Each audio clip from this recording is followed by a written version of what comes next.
ఓ సోదర సోదరి మణులారా, మీ అందరి కోసమే భగవద్గీత. ఓ సోదర సోదరి మణులారా, నొసటి గీత మార్చేదే భగవద్గీత. నొసటి గీత మార్చేదే భగవద్గీత. నొసటి గీత మార్చేదే భగవద్గీత. ఓం అజ్ఞానతిమిరాంధస్య జ్ఞానాంజనశలాకయా చక్షురున్మీలితం యేన తస్మై శ్రీ గురవే నమః. మూకం కరోతి వాచాలం పంగుం లంఘయతే గిరిం యత్కృపాతమహం వందే శ్రీగురుం దీనతారిణం.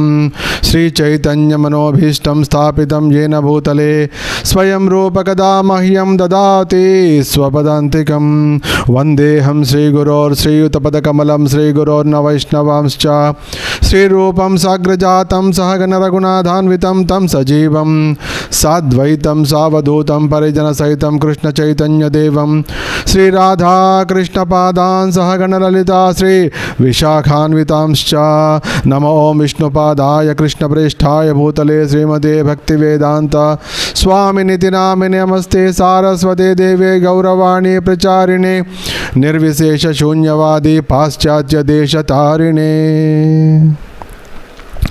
సరళ భాషలో భగవద్గీత యథాతథం అందరికీ హృదయపూర్వకమైన ఆహ్వానం, ప్రేమపూర్వకమైన ఆహ్వానం, హృదయపూర్వకమైన ఆహ్వానం. ఇది విజయగీతి ప్రసంగం. ఈ గీతామృత ప్రవాహం మీ అందరి హృదయాల్లోకి చేరుతోందని నేను సంపూర్ణంగా భావిస్తున్నాను. ఈ గీతామృత ప్రవాహం మీ జీవితంలో సంపూర్ణ విజయాన్ని చేకూర్చాలి. ఎందుకంటే భగవద్గీత అర్జునుడికి విజయాన్ని చేకూర్చడం కోసమే భగవద్గీత వచ్చింది. భగవద్గీత కేవలం విజయానే కాదు, భగవద్గీత ఐశ్వర్యాన్ని, విజయాన్ని, అసాధారణమైన శక్తిని, నీతిని కూడా నిశ్చయంగా ప్రసాదిస్తుంది అని చివరికి సంజయుడు చెప్పడం జరిగింది. యత్ర యోగేశ్వర కృష్ణో యత్ర పార్థో ధనుర్ధర తత్ర శ్రీ విజయో భూతి ధ్రువానేతిర్మతిర్మమ అని స్పష్టంగా చెప్పాడు. ఎక్కడైతే యోగేశ్వరుడైన శ్రీకృష్ణుడు ఉంటాడో, ఎక్కడైతే ధనుర్ధారి, మేటి ధనుర్ధారి అయిన అర్జునుడు ఉంటాడో అక్కడ నిశ్చయంగా ఐశ్వర్యము, విజయము, అసాధారణ శక్తి, నీతి ఉంటాయి తప్పకుండా అని సంజయుడు ముగించాడు. ఆ విధంగా గీతా సందేశం మనకందరికీ అందుతోంది. ఈ విషయాన్ని మనం ఈరోజు ముఖ్యంగా మరీ తెలుసుకోవాలి. ఎందుకంటే ఈరోజు విజయదశమి. అందరూ కూడా ఈ విజయదశమి పండగ చేసుకోవడంలో ఉత్సాహంలో ఉంటారు. కొంతమంది పొద్దునే చూడగలకపోవచ్చు, కొంతమంది చూడలేకపోవచ్చు. అయినా వారు ఏ సమయంలో విన్నప్పటికీ కూడా ఇది విజయదశమి సందేశంగా మీరు భావించి వారు భావించి దాని నుంచి పూర్ణ లాభాన్ని పొందే అవకాశం ఉంటుంది. భగవద్గీత ద్వారా విజయం వస్తుంది. తర్వాత ఈ విజయదశమి అంటే విజయాన్ని చేకూర్చేది. శ్రీరామచంద్రుడు అధర్మానికి వెన్నుదట్టినటువంటి రావణాసురుడిని సంహరించినటువంటి రోజు, రామరావణ యుద్ధంలో శ్రీరామచంద్రునికి సంపూర్ణ విజయం లభించినటువంటి రోజే విజయదశమి. అదేవిధంగా పాండవులు కూడా తమ అజ్ఞాతవాసాన్ని ముగించి లోకానికి బయటకు వచ్చింది. ఎందుకంటే అరణ్యవాసం తర్వాత అజ్ఞాతవాసం తర్వాత జరగబోయేది ధర్మ సంస్థాపనమే. కాబట్టి విజయదశమి రోజే పాండవులు తమ అజ్ఞాతవాసం పూర్తయిందని చెప్పి బయటికి రావడం జరిగింది. రావడమే కాకుండా ఆ రోజు వారు విజయాన్ని కూడా సాధించారు. అర్జునుడు కేవలం ఒక్కడే అయినప్పటికీ కూడా విస్తారమైనటువంటి కౌరవ కురుసేనను పరాజితులను చేసి విరాటరాజుకు విజయం తేవడం జరిగింది. కాబట్టి ఈ విజయదశమి రోజు నాడు మీరందరూ కూడా భగవద్గీత ద్వారా విజయాన్ని పొందే అద్భుతమైన ఆశీర్వాదం పొందుతారని నేను మనసారా భావిస్తున్నాను. అయితే మనకు విజయం కలగాలి అంటే మనకు అసలైన వివరాలు తెలియాలి. ఎప్పటిదాకా అయితే మనకు అసలైన వివరాలు తెలియవో అంటే ఏంటి అంటే సరియైన జ్ఞానం మనకు అందదో ఏ విధంగా మనకు విజయం వస్తుంది అవుతుంది, ఏది మన అపజయానికి కారణం అవుతుంది అనే విషయాలు మనకు తెలియకపోతే, ఆ వివరాలు మనకు తెలియకపోతే ఎప్పటి ఉన్న స్థితిలో అక్కడికే ఉండిపోతాం. ఎక్కడ వేసిన గొంగళి అక్కడే ఉంటుంది, అంతే తప్ప మనం ముందడుగు వేసే అవకాశం లేదు. కానీ ఈ విజయదశమి నుండి వచ్చే విజయదశమి లోపల ప్రతి ఒక్కరు కూడా మారి ప్రతి ఒక్కరికి విజయ మార్గము అందరికీ స్పష్టం కావాలి. విజయ ద్వారం అందరికీ తెలుసుకుని అందరూ కూడా ఆ విజయ పథంలో ప్రయాణించాలి. వారికి గీతయే స్పష్టమైన మార్గదర్శనం కావాలి. ఎటువంటి దారి కనిపించినటువంటి పరిస్థితుల్లో భగవద్గీత చక్కటి మార్గదర్శనం, చక్కటి వెలుగును చూపించాలి అనే సంకల్పంతో మనం అందరం సాగుదాం. ఈ ముఖ్యంగా ఇప్పుడు మనం భగవద్గీతలో శ్రవణం చేస్తున్నటువంటి 6వ అధ్యాయంలో చెప్పబడుతున్నటువంటి విషయాలు, అంతేకాకుండా ఈరోజు విజయదశమి రోజు నాడు నేను చెప్పబోతున్నటువంటి విషయాలు మీరు హృదయంలో పెట్టుకోవాలి. అప్పుడు విజయం తప్పకుండా కలుగుతుంది. బ్రహ్మ సంహితలో ఒక విషయం చెప్పబడింది. ఆనంద చిన్మయ రస ప్రభితాభితాభే తాభిర్య ఏవ నిజరూపతయా కళాభి గోలోక ఏవ నివసత్యఖిలాత్మభూతో గోవిందమాది పురుషం తమహం భజామి. ఈ శ్లోకంలో బ్రహ్మదేవుడు దేవదేవుడైన శ్రీకృష్ణుని గోలోక ఏవ నివసత్యఖిలాత్మభూత అని చెప్పి అక్కడ వర్ణిస్తున్నాడు. అంటే ఏంటి? శ్రీకృష్ణ భగవానుడు సర్వదా సదా గోలకంలో నిత్య నివాసుడై ఉంటాడు. అక్కడ తన నిత్య లీలానురక్తుడై ఉంటాడు. సచ్చిదానంద రూపంలో దివ్య లీలానురక్తుడై ఉంటాడు. అదే సమయంలో ఆ దేవదేవుడు అఖిలాత్మభూతో అఖిల లోక సకల జీవుల హృదయాలలో కూడా నివసించి ఉంటాడు. ఈ రహస్యం, ఈ వరం మనకు తెలియాలి. మనకు అక్కడ గోలోకంలో నిత్య నివాసి నిత్య లీలానురక్తుడైన భగవంతుని చేరడం కోసం మనం చేసే కార్యక్రమంలో, ఆ సమయంలో మనం సాధించబోతున్నటువంటి కార్యాల్లో మనకు తోడుగా ఉండడం కోసం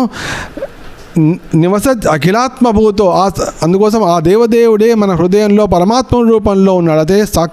అదే సాక్షి రూపంలో, తర్వాత నిత్య సకుని రూపంలో, తర్వాత చైత్యగురు రూపంలో ఉండి మన యొక్క సమస్త అభిలాషలను తీరుస్తున్నాడు, మనకు మార్గదర్శనం చేస్తున్నాడు. అదేవిధంగా సమయానికి మనకు భగవంతుడికి సంబంధించిన విషయాలను గుర్తు చేస్తున్నాడు. ఈ వివరాలు మనకు అర్థం ఈ వివరాలు మనకు తెలియాలి. దీనికి సంబంధించినటువంటి జ్ఞానం మనకు ఈరోజు చెప్పే గీతా సందేశంలో మనకు వస్తుంది. ఇక్కడ ప్రభుపాదుల వారు ఒక భాషను రాస్తూ అనేమనంటే, శ్రీకృష్ణుని గురించి, అతని ప్రధాన విస్తారమైన విష్ణువు గురించినటువంటి సరియైన అవగాహన లేకుండా ఎవరు ఆధ్యాత్మిక ఆకాశానికి కానీ తర్వాత నిత్య లోకంలో కానీ చేరలేడు. కానీ ఎవరైతే కృష్ణ భక్తి భావంలో ఉంటారో వారికి, కృష్ణ భక్తి భావంలో ఉన్న వారికి భగవంతుడి యొక్క, అంటే భగవంతుడు గోలోకంలో కూడా ఉంటాడు. అదే సమయంలో సర్వత్రా నిరాకార బ్రహ్మరూపంలో వ్యాపించి ఉంటాడు. అదే సమయంలో హృదయంలో, ప్రతి జీవి హృదయంలో కూడా పరమాత్మ రూపంలో ఉంటాడనే స్పష్టమైన జ్ఞానం వారికి లభించి ఉంటుంది.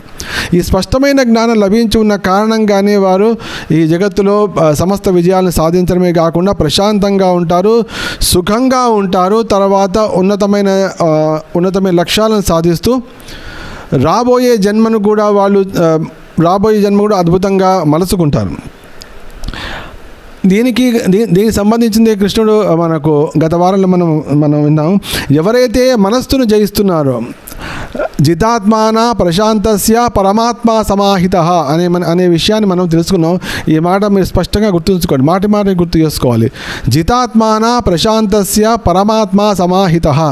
ఎవరైతే జితాత్ములు అంటే ఎవరైతే మనస్సును జయించి ఉంటారో వారు ప్రశాంతంగా ఉంటారు. ఆ ప్రశాంతంగా ఉన్నవారు పరమాత్మని అది వరకే చేరి ఉంటారు అని శ్రీకృష్ణుడు స్పష్టంగా చెప్తున్నాడు. తానే పరమాత్మ రూపంలో హృదయంలో ఉన్నాడు. ఎప్పుడైతే మనం ఎప్పటిదాకైతే పరమాత్ముడి వరకు వెళ్ళామో, అంటే మన ఫైల్ పుటప్ చేయాలి. మన ఫైల్ పుటప్ చేసి ఫైల్ని సంతకం పెట్టేది ఎవరు? ఆ ఫైల్ పాస్ కావడానికి సంతకం పెట్టేది ఎవరు అంటే పరమాత్ముడే. హృదయంలోనే ఉన్నాడు, ఎక్కడో లేడు. ఇప్పుడైనా మనం ఏదైనా పెద్ద ఆఫీసర్ దగ్గర వెళ్ళాలంటే ఆ రోజు ఆదివారం ఉందో కాదో చూసుకోవాలి, ఆ రోజు సెలవు ఉందో లేదో చూసుకోవాలి, ఆయన సెలవు పెట్టాడో లేదో చూసుకోవాలి. ఇవన్నీ అయిన తర్వాత అపాయింట్మెంట్ తీసుకుని అప్పుడు సంతకం పెట్టడానికి వెళ్తే అప్పుడు మన ఫైలు నడిచే అవకాశం ఉంటుంది. కానీ ఇక్కడ మన లక్ష్యాలకు సంబంధించినంత వరకు, మన కోరికలకు సంబంధించినంత వరకు, మన యొక్క అభిలాషలకు సంబంధించిన వరకు సంతకం పెట్టేటువంటి ఫైల్ మీద మనం పుటప్ చేసినటువంటి ఫైల్ మీద సంతకం పెట్టడానికి ఉన్నటువంటి ఉన్నతాధికారి ఆఫీస్ ఎప్పుడూ తెరుచుకునే ఉంటుంది. దానికి సెలవులు లేవు. అర్ధరాత్రి వెళ్ళొచ్చు, పగటిపూట వెళ్ళొచ్చు, ఆదివారం పూట వెళ్ళొచ్చు, విజయదశమి రోజు నాడు వెళ్ళొచ్చు. ఏ సమయంలో వెళ్ళినా కూడా ఆ ఆఫీస్ తెరుచుకునే ఉంటుంది. అక్కడ ఉండేటువంటి కార్యనిర్వహణాధికారి ఎవరైతే ఫైనల్ అథారిటీ ఉన్నారో పరమాత్ముడు ఎప్పుడు సిద్ధంగానే ఉన్నాడు. అక్కడ పెద్ద క్యూ కూడా ఉండదు. ఎందుకంటే ఆ అధికారి కేవలం నీకోసమే ఎదురుస్తున్నాడు. ఆ ఆఫీస్ ఎక్కడ ఉంది? ఆ ఆఫీస్ నీ హృదయంలోనే ఉంది. గోలోక ఏవ నివసత్యఖిలాత్మభూతో గోవిందమాది పురుషం తమహం భజామి. కాబట్టి ఇక్కడ మనస్సును జయించినప్పుడు అసలు విజయం ప్రారంభమవుతుంది. ఈ మనస్సును జయించినప్పుడు అధర్మంపై కూడా మనం విజయాన్ని సాధిస్తాం. ముఖ్యంగా ఈ విజయదశమి రోజు అందరూ కూడా నిర్ణయించుకోవాలి. మేము భక్తి చేస్తున్నాం కదా, కాబట్టి ఇంకా మాకు ధర్మ గురించినటువంటి మాకు ఎక్కువ అవసరం లేదు. ఎందుకంటే మా కృష్ణ చెప్పాడు సర్వధర్మాన్ పరిత్యజ్య అని అనేసాడు. కాబట్టి మాకు ధర్మం గురించినటువంటి ఎక్కువ అవసరం లేదు అని అనుకోవచ్చు. అది చాలా పొరపాటు. ధర్మము అంటే ధర్మానికి 4 పాదాలు ఉంటాయి. సత్యము, దయ, తపస్సు, శౌచము అనేవి ధర్మానికి 4 పాదాలు. కాబట్టి భక్తులైన వారు ధర్మాన్ని పాటించాలంటే సత్యమే పలకాలి. తర్వాత అహింసనే వాళ్ళు పాటించు ఉండాలి. తర్వాత తపస్సు చేస్తూ ఉండాలి. తర్వాత శుచిగా ఉండాలి. ఈ విధంగా 4 విషయాలని శుచిత్వము అంటే కేవలం బాహ్య శుచిత్వమే కాకుండా అంతర్శుచిత్వం కూడా. అంటే హృదయంలో ఎటువంటి కల్మషం ఉండదు, అంటే కుటిల స్వభావం ఉండకూడదు, తర్వాత కపటత్వం ఉండదు, లోపల ఒకటి బయట ఒకటి ఉండకూడదు. ఇవన్నీ లేనప్పుడే అతడు శుచిగా ఉన్నాడు, అంతర్బాహ్యాల్లో శుచిగా ఉన్నాడు అని అది దానికి అర్థం. అయితే భక్తులైన వారు ధర్మపరులు కూడా అయి ఉండాలి.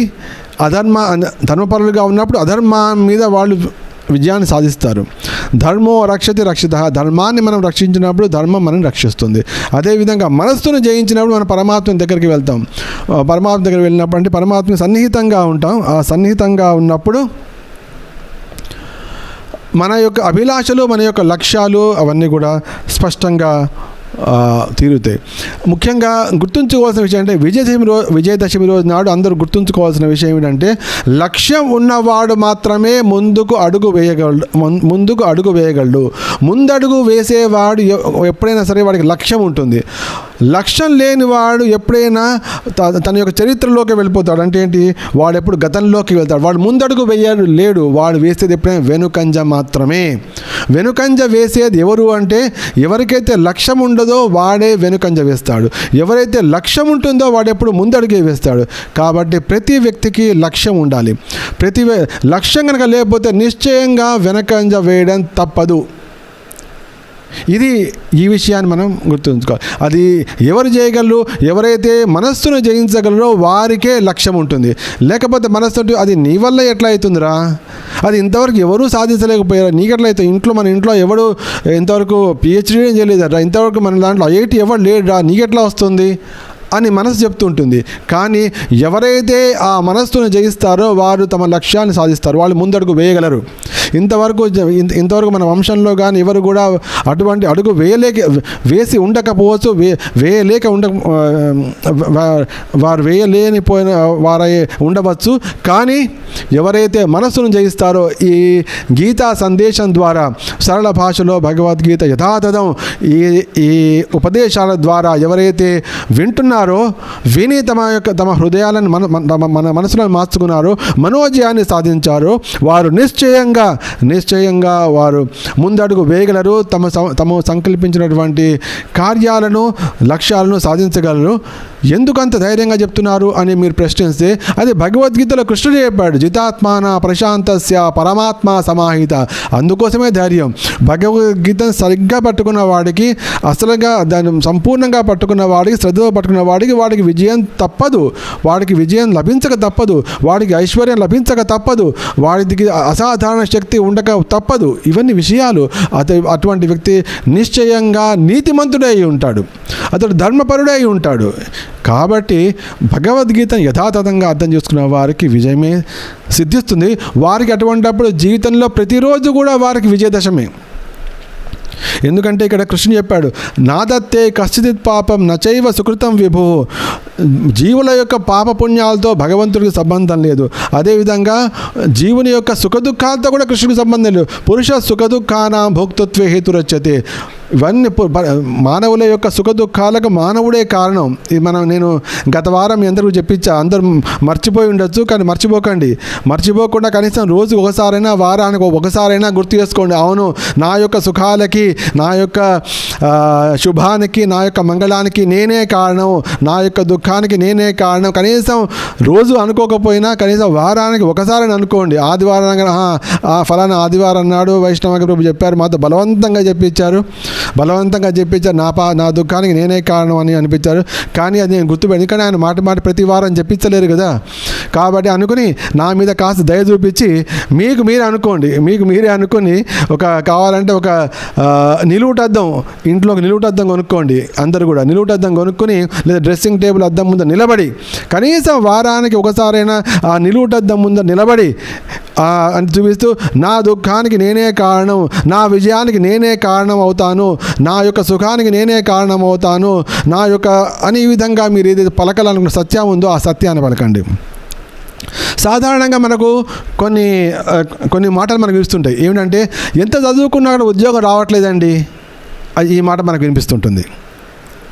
తర్వాత నాకు పనిలో కానీ ఆఫీస్లో కానీ చాలా ఒత్తిడిగా ఉంటుంది, మానసిక ఒత్తిడి బాగా పెరిగిపోయిందండి అనే మాట కూడా మనకు వినిపిస్తుంటుంది. అంతేకాకుండా ఈ పనుల ఒత్తిడి వలన నేను ఇంట్లో కూడా ప్రశాంతంగా ఉండలేకపోతే, ఇంట్లో కానీ ఆఫీస్లో కానీ నాకు మనశ్శాంతిగా ఉండడం లేదు, నాకు ఎవరు కూడా ఇంట్లో చాలా చికాకుగా అనిపిస్తోంది, నేను సమానంగా ఒక మంచి మనిషిలాగా నేను వ్యవహరించలేకపోతున్నాను అని కూడా అంటుంటారు మనుషులు. తర్వాత ఈ మధ్యన పిల్లలు చెప్పిన మాట వినట్లేదండి. మా చిన్నప్పుడు చూడండి, మేము ఎంత ప్రశాంతంగా ఉండేవాళ్ళం, చెప్పిన మాట వినేవాళ్ళు, అక్కడ కూర్చోరా అంటే కూర్చునేవాళ్ళం, మేము అప్పుడు లేచేవాళ్ళం. కానీ ఇప్పుడు ఆ విధంగా లేదు. మేము వాడి చేతుల్లోంచి ఆ ఫోన్ తీయించలేకపోతున్నామండి. వాడు పుట్టిన కాదు, వాడు పొద్దున్నే సాయంత్రం దాకా ఆ ఫోన్లో చూస్తూనే ఉంటాడు, నేను దాన్ని ఆపించలేకపోతున్నానండి. ఈ విధంగా మనుషులు తమ మాట చెప్తుంటారు. ఈ మాటలు పలకడం అంటే మనస్సును వారిని జయిస్తోంది అంటే ఆ విధంగా వాళ్ళకి నిర్ణయం అయిపోయింది అనుకున్నాను అనమాట. ఇంత చదువు చదివినా ఇప్పుడు ఉద్యోగాలు రావు అని వాడి మనసులో పడిపోయింది. ఆ మనసు అది చెప్తుంది, కాబట్టి నువ్వు ఎంత చదివినా అంతే వస్తుంది, చదువు నీకు ఉద్యోగం రాదు అంటే ఏంటి, అక్కడ మనసు జయించింది వాడిని, కాబట్టి వాడు ఆ విధంగా పలుకుతున్నాడు. ఆ పలికిన పలుకు వల్ల ఏమవుతోంది, వాడు పలికిన మాటనే సత్యము సత్యము సత్యము సత్యము అని మాటికి రుజువు అవుతుంటుంది. ఒకసారి రుజువుగానే అవును నేను అన్నమాట కరెక్టే అయింది, ఇప్పుడు చదువుకున్నాడు ఉద్యోగాలు రావట్లేదు. మరి అంటే ఇప్పుడు అనేక మంది ఇప్పుడు మొత్తం ఆఫీసులన్నీ పెద్ద సైంటిస్ట్ ఉద్యోగాలు, పెద్ద సాఫ్ట్వేర్ ఉద్యోగాలు ఖాళీగా పడి ఉన్నాయా? లేవు. మరి ఎవరికి వస్తున్నాయి? ఎవరైతే మనస్సును జయించారో, ఎవరైతే ఆ మానసిక స్థితిని దాటారో వారికి అవన్నీ లభిస్తున్నాయి. ఎవరైతే ఆ మానసిక స్థితిలోనే ఉండిపోతున్నారో, ఇదేం కొత్తది కాదు, ఇది 21st సెంచరీలో వచ్చే మాట కాదు, ఇది అనంత కాలం నుంచి నేను మధ్యలో చెప్తాను, ఒక సందర్భంగా చెప్తాను. అది ఇప్పుడే కాదు, అది సత్యయుగంలో కూడా ఆ విధంగానే ఉంటుంది. మనస్సు శత్రువుగా ఉండడం అనేది ఈ 21st సెంచరీలో, ఈ 2020లో అయిన కొత్త విషయం కాదు. ఇది యుగ యుగాలుగా తరతరాలుగా ఉన్నటువంటి స్థితి. అది మన మనస్సు అనేది నిత్య శత్రువు. అందుకోసం ఎప్పుడైతే మనస్సు మంచి మిత్రుడు అవుతాడో, మిత్రులందరిలో కూడా ఉత్తమమైన మిత్రుడుగా తయారవుతాడు.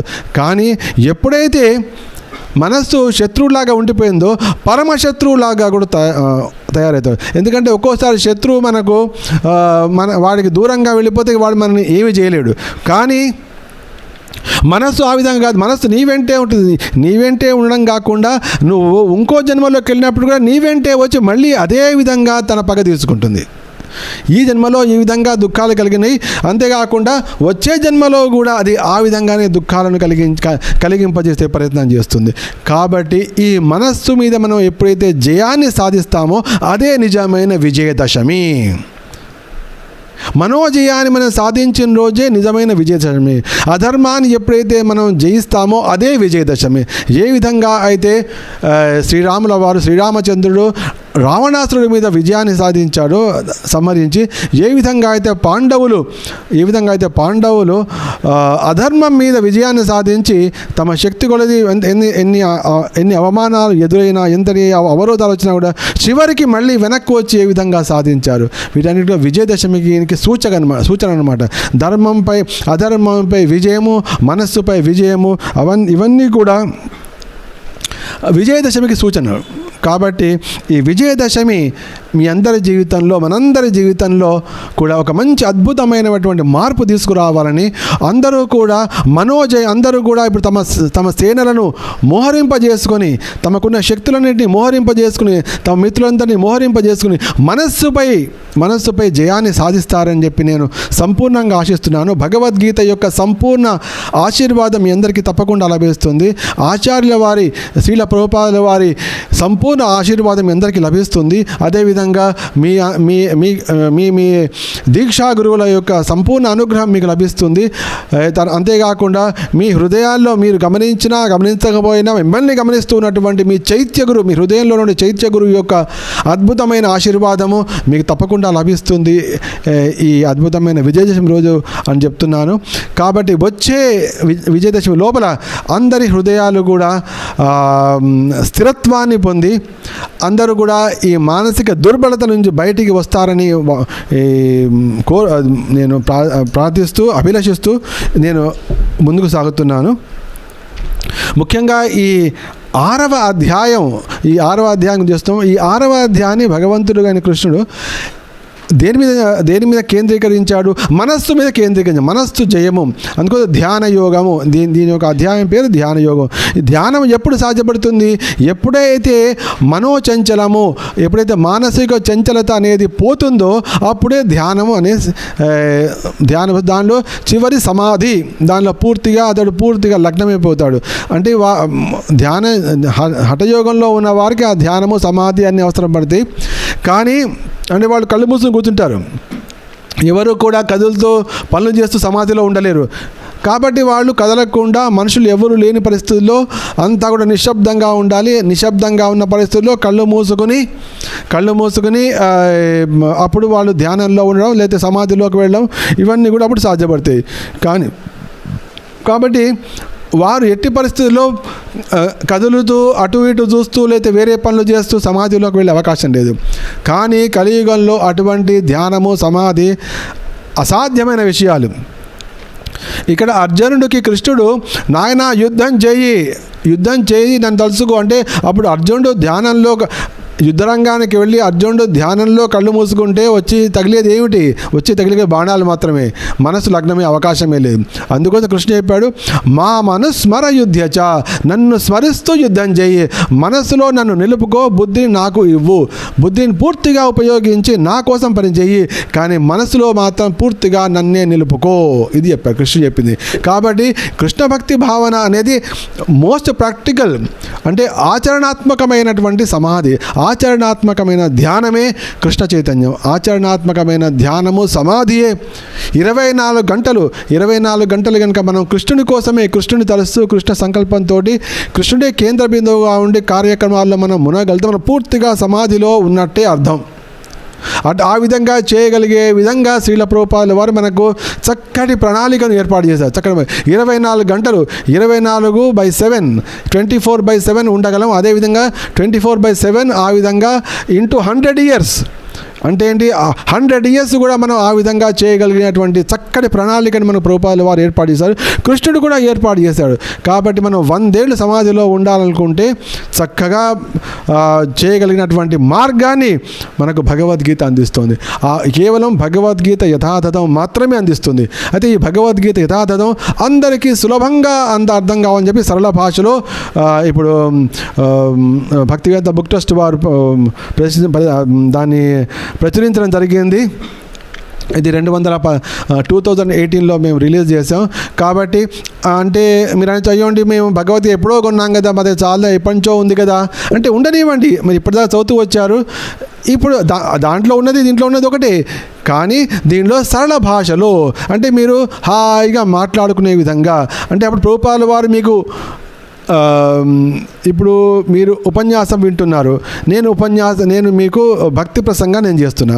భక్తి ప్రసంగం చేస్తున్నప్పుడు నేను ఉదాహరణకి భక్తి ప్రసంగం నేను చేస్తున్నప్పుడు ఆ ప్రసంగంలో నేను గ్రాంథిక భాష వాడాను అనుకోండి, మీరందరూ చేయవలయును, శ్రీకృష్ణుడే దేవదేవుడు కావున మీరందరూ అతన్ని నిరంతరము ధ్యానించవలయును.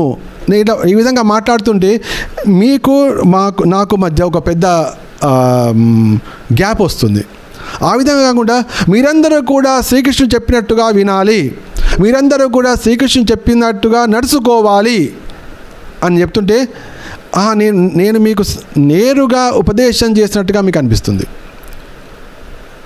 ప్రతి ఒక్కరూ శ్రీకృష్ణుడు చెప్పిన విధంగా నడుచుకోవలయును, ప్రతి ఒక్కరూ శ్రీకృష్ణుని యొక్క ఉపదేశములను పాటించవలయును. ఇది పుస్తకంలో ఉంటుంది, ఇది గ్రాంథిక భాష. కానీ ఇది నేను చెప్తున్నప్పుడు ప్రతి ఒక్కరూ శ్రీకృష్ణుని యొక్క ఆజ్ఞలను పాటించాలి, శ్రీకృష్ణుడు చెప్పిన ఉపదేశాలను పాటించాలి అని అన్నప్పుడు నేను డైరెక్ట్గా మీకు ఉపదేశం ఇస్తున్నట్టు ఉంటుంది. అయితే భగవద్గీత వేరు, భాగవతం వేరు. భగవద్గీతలో శ్రీకృష్ణుడు నేరుగా ఉపదేశాన్ని ఇస్తున్నాడు.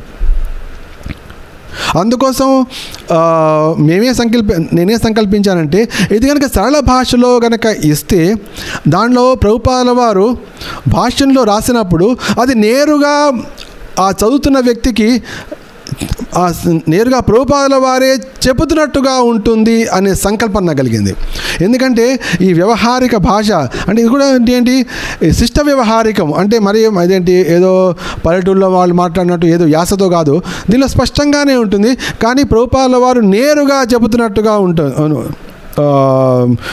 ఉంటుంది. అందుకోసం ఆ విధటువంటి అంటే చదివేవాడికి అటువంటి భావన కలగాలి. శ్రీల ప్రభుపాదుల వారే నేరుగా నాకు చెబుతున్నారు అన్న భావన కలగాలి అనే ఉద్దేశంతో ఈ సరళ భాషా గ్రంథాన్ని ప్రచురించడం జరిగింది. అంటే ఇక్కడ ఉదాహరణకి యుంజన్నేవం సదాత్మానం యోగి నియతమానస శాంతిం నిర్వాణ పరమా మత్సంసామధిగచ్చతి. దీనిలో భక్తివేదాంత భాష్యం చూడండి ఏ విధంగా ఉంటుందో. యోగ సాధన చరమ లక్ష్యము ఇప్పుడు స్పష్టంగా వివరించబడింది. ఏ రకమైన భౌతిక సౌకర్యాన్ని పొందడానికి యోగ సాధన ఉద్దేశించబడలేదు, అది సమస్త భౌతిక అస్తిత్వాన్ని ఆపు చేయడానికి తోడ్పడాలి. ఈ విధంగా అంటే ఏంటి, ఇది కనుక మనం కనుక కళ్ళు మూసుకు విని ఉంటే ఇది నేరుగా ప్రభుపాదుల వారే మనకు చెప్తున్నట్టుగా అనిపిస్తుంది. దీన్ని కనుక మనం యోగ సాధన ఉద్దేశించబడి ఉండలేదు, ఆపు చేయ పద్ధతిని తోడ్పడవలెను, ఆ విధంగా ఉండే అనేది గ్రాంధికం అవుతుంది. అయితే నేరుగా ప్రభుపాదుల వారితోటి సాంగత్యం కలిగించాలి, ఆయన పలుకుతున్నట్టే ఉండాలి అనే భావంతో ఈ సరళ భాషా గ్రంథాన్ని రాయడం జరిగింది. ఈ సరళ భాషా గ్రంథం మీ హృదయంలో ఈ భాష ద్వారా ఏదైతే కృష్ణ సందేశం ఉందో, అదేవిధంగా భక్తివేదాంత భాష్య సందేశం ఉందో అది నేరుగా మీ హృదయాల్లోకి చేరి మీలో స్ఫూర్తిని కలిగించి, మీలో ఉత్సాహాన్ని కలిగించి, మీలో ఒక స్థిర సంకల్పాన్ని కలిగించి ముందుకు వెళ్తూ నేను మనస్ఫూర్తిగా విశ్వసిస్తున్నాను. అయితే ఈ 6వ అధ్యాయంలో పూర్తిగా మనస్సును నిగ్రహించే పద్ధతి గురించి చెప్పింది. శాంతిం నిర్వాణ పరమా మత్సంసామధిగచ్చతి. ఎవరైతే నియతమానసః ఎవరైతే మనస్సును నిగ్రహించి ఉన్నారో అటువంటి వాడు నిశ్చయంగా కృష్ణలోకానికి చేరుతాడు అని ఆ శ్లోకంలో చెప్పబడింది. మనం చర్చించినటువంటి శ్లోకంలో ఆ విషయం స్పష్టంగా చెప్పబడింది. అయితే ఈ అధ్యాయం మొత్తం యోగులకే చెప్పబడినట్టు అనిపించినా కూడా ఇది కృష్ణ చైతన్యానికి, కృష్ణ భక్తి భావన కూడా పూర్తిగా అన్వయించే ఉంటుంది. అయితే యోగ సాధనలో ఆ వ్యక్తి ఒంటరిగా ఏకాంత ప్రదేశంలో కళ్ళు మూసుకుని ధ్యానం చేయవలసి ఉంటుంది. కానీ కృష్ణ చైతన్యంలో, కృష్ణ భక్తి భావంలో వ్యక్తి వేలాది మంది మధ్య ఉంటూ, ఏ విధంగా అర్జునుడు కోట్లాది మంది మధ్య ఉంటూ కృష్ణునే ధరిస్తూ కృష్ణుని కోసమే పనిచేస్తూ అందరితో కలిసి అందరి యొక్క సంహారం చేసే కార్యక్రమం చేస్తాడు. అదేవిధంగా మనం ఈ నవలోకంలో మన అందరి మధ్య ఉంటూనే కృష్ణుడే కేంద్ర బిందువైన జీవితాన్ని మనం గడుపుతూ కృష్ణుని కోసమే పనిచేస్తూ మనస్సు పూర్తిగా అందరూ ఊహించే విధంగా ఈ మధ్యకాలంలో పని ఒత్తిడి చాలా ఉందండి, మానసిక ఒత్తిడి చాలాగా ఉందండి, ఆఫీసులో చాలా ఒత్తిడిగా ఉందండి అంటున్నారు. వేలాది మంది ఉన్నప్పటికీ, లక్షలాది మంది డిమాండ్ చేస్తున్నప్పటికీ కూడా మన కృష్ణ చైతన్యంలో శ్రీకృష్ణ కేంద్ర బిందువుగా ఉన్నటువంటి జీవితాన్ని మనం గడపగలిగితే నిశ్చయంగా మనము సమాధిలోనే ఉన్నవాళ్ళమై, సమాధిలో వాళ్ళు ఎంత ప్రశాంతంగా ఉంటున్నారో అదేవిధంగా మనం వేలాది మంది మధ్యలో ఉన్న వేలాది మంది వారి యొక్క డిమాండ్స్ని పూర్తి చేస్తున్నప్పటికీ కూడా మనం విజయాన్ని సాధిస్తూ మనం ప్రశాంతంగా ఉంటాం. ఈ విషయాన్ని ముందు తీసుకెళ్తూ కృష్ణుడు ఏం చెప్తున్నాడంటే, అయితే ఆ విధంగా యోగ సాధన చేసేవాడు అంటే యోగియే కానీ లేకపోతే కృష్ణ భక్తి భావంలో ఉండే వ్యక్తియే కానీ 2 ముఖ్యమైన విషయాలను పాటించాలి. ఏ విధంగా అంటే ఆ మనస్సును నిగ్రహించే పద్ధతిని, మనస్సు నిగ్రహించిన వాడు భగవద్ధామాన్ని కూడా చేరగలడు. మత్సంసామధిగచ్చతి, అతడు భగవద్రాజ్యాన్ని పొందుతాడు అని చెప్పాడు అని కృష్ణుడు చెప్పడం జరిగింది. అయితే ఈ మానసిక జయాన్ని, మనోజయాన్ని, ముఖ్యంగా ఈరోజు విజయదశమి కాబట్టి మనం దాని గురించి మనోజయాన్ని సాధించాలి, మనం సంకల్పించాం, దాని గురించినటువంటి మాటలు మాట్లాడాం. అది వచ్చే విజయదశమి లోపల దాని వైపు మనం ముందడుగు కూడా వేస్తాం, తర్వాత దాని విజయాన్ని కూడా సాధిస్తాం. దానికి కృష్ణుడు మార్గం చెప్తున్నాడు. ఇప్పటి నుంచి వచ్చే రాబోయే కొన్ని శ్లోకాలు ఏం చేయాలి దానికోసం. ఎందుకంటే ఇంత పెద్ద కేక్ ఉన్నప్పుడు కూడా ఒకేసారి మొత్తం నోట్లో పెట్టుకోలేం, చిన్న ముక్కను కట్ చేసి నోట్లో మొదలు పెడతాం. అదేవిధంగా మానసిక జయాన్ని సాధించాలంటే ఏం చేయాలి? మొట్టమొదటి అడుగు ఏమిటంటే నాత్యశ్నతస్తుయోగోస్తి నచైకాంతమనశ్నత నచాతి స్వప్నశీలస్య జాగ్రత్తో నైవ చార్జున. కృష్ణుడు ఇక్కడ ఒక మంచి సందేశం ఇచ్చాడు, ఒక ప్రాక్టికల్ టిప్ ఇస్తున్నాడు. ఏమిటంటే ఆ విధంగా యోగంలో ముందుకు వెళ్ళాలనుకున్న వాడికి జయం లభించాలంటే వాడు ఒక ముఖ్యమైన విషయాన్ని పాటించాలి. అదేమిటంటే అతిగా తినేవాడికి, అతి తక్కువ తినేవాడికి ఈ దీంట్లో విజయం లభించదు. అదేవిధంగా ఏమాత్రం పడుకోని వాడికి, బాగా పడుకుంటూనే ఉండేవాడికి కూడా దీంట్లో విజయం లభించదు అనే సత్యాన్ని చెప్పాడు కృష్ణుడు. నాద్యశ్నతస్తు యోగోస్తి నచైకాంతమనశ్నత. కాబట్టి యోగులు ఏ విధంగానో, సపోజ్ ఒక యోగి ఉన్నాడు, కానీ యోగిని చూస్తే పొట్ట పెద్దగా ఉంది, పొట్ట వీడు నిజమైన యోగి కాదని అప్పుడే అర్థమైపోతుంది అన్నమాట. ఎందుకంటే పొట్ట ఎందుకు పెరుగుతుంది? పొట్ట ఎందుకు పెరుగుతుంది అంటే దానికి అంటే ఏంటి, అవసరానికి మించినటువంటి ఆహారం శరీరానికి వెళ్ళింది. మనము ఎంత శరీరానికి అవసరమో మనం అంత ఆహారం ఇస్తున్నాము. ఆహారం ఎందుకు ఇస్తాము? శరీరానికి శక్తి కావాలి, శరీరం ద్వారా మనం పనులు చేయాలి. మనం ఎంత ఆహారం ఇస్తే అంత పని కనుక చేస్తుంటే అప్పుడు దాని దగ్గర ఎక్కువ ఆహారం, ఎక్స్ట్రా ఆహారం ఉండదు. దానికి ఎక్స్ట్రా వచ్చిన శక్తిని అది ఆహారం తింటుంది, ఆహారం తిని తర్వాత దాని శక్తిగా మారుస్తుంది. కానీ ఆ శక్తిని వినియోగించుకోలేకపోతే దాని కొవ్వు రూపంలో శక్తిని దాచిపెట్టుకుంటుంది శరీరం.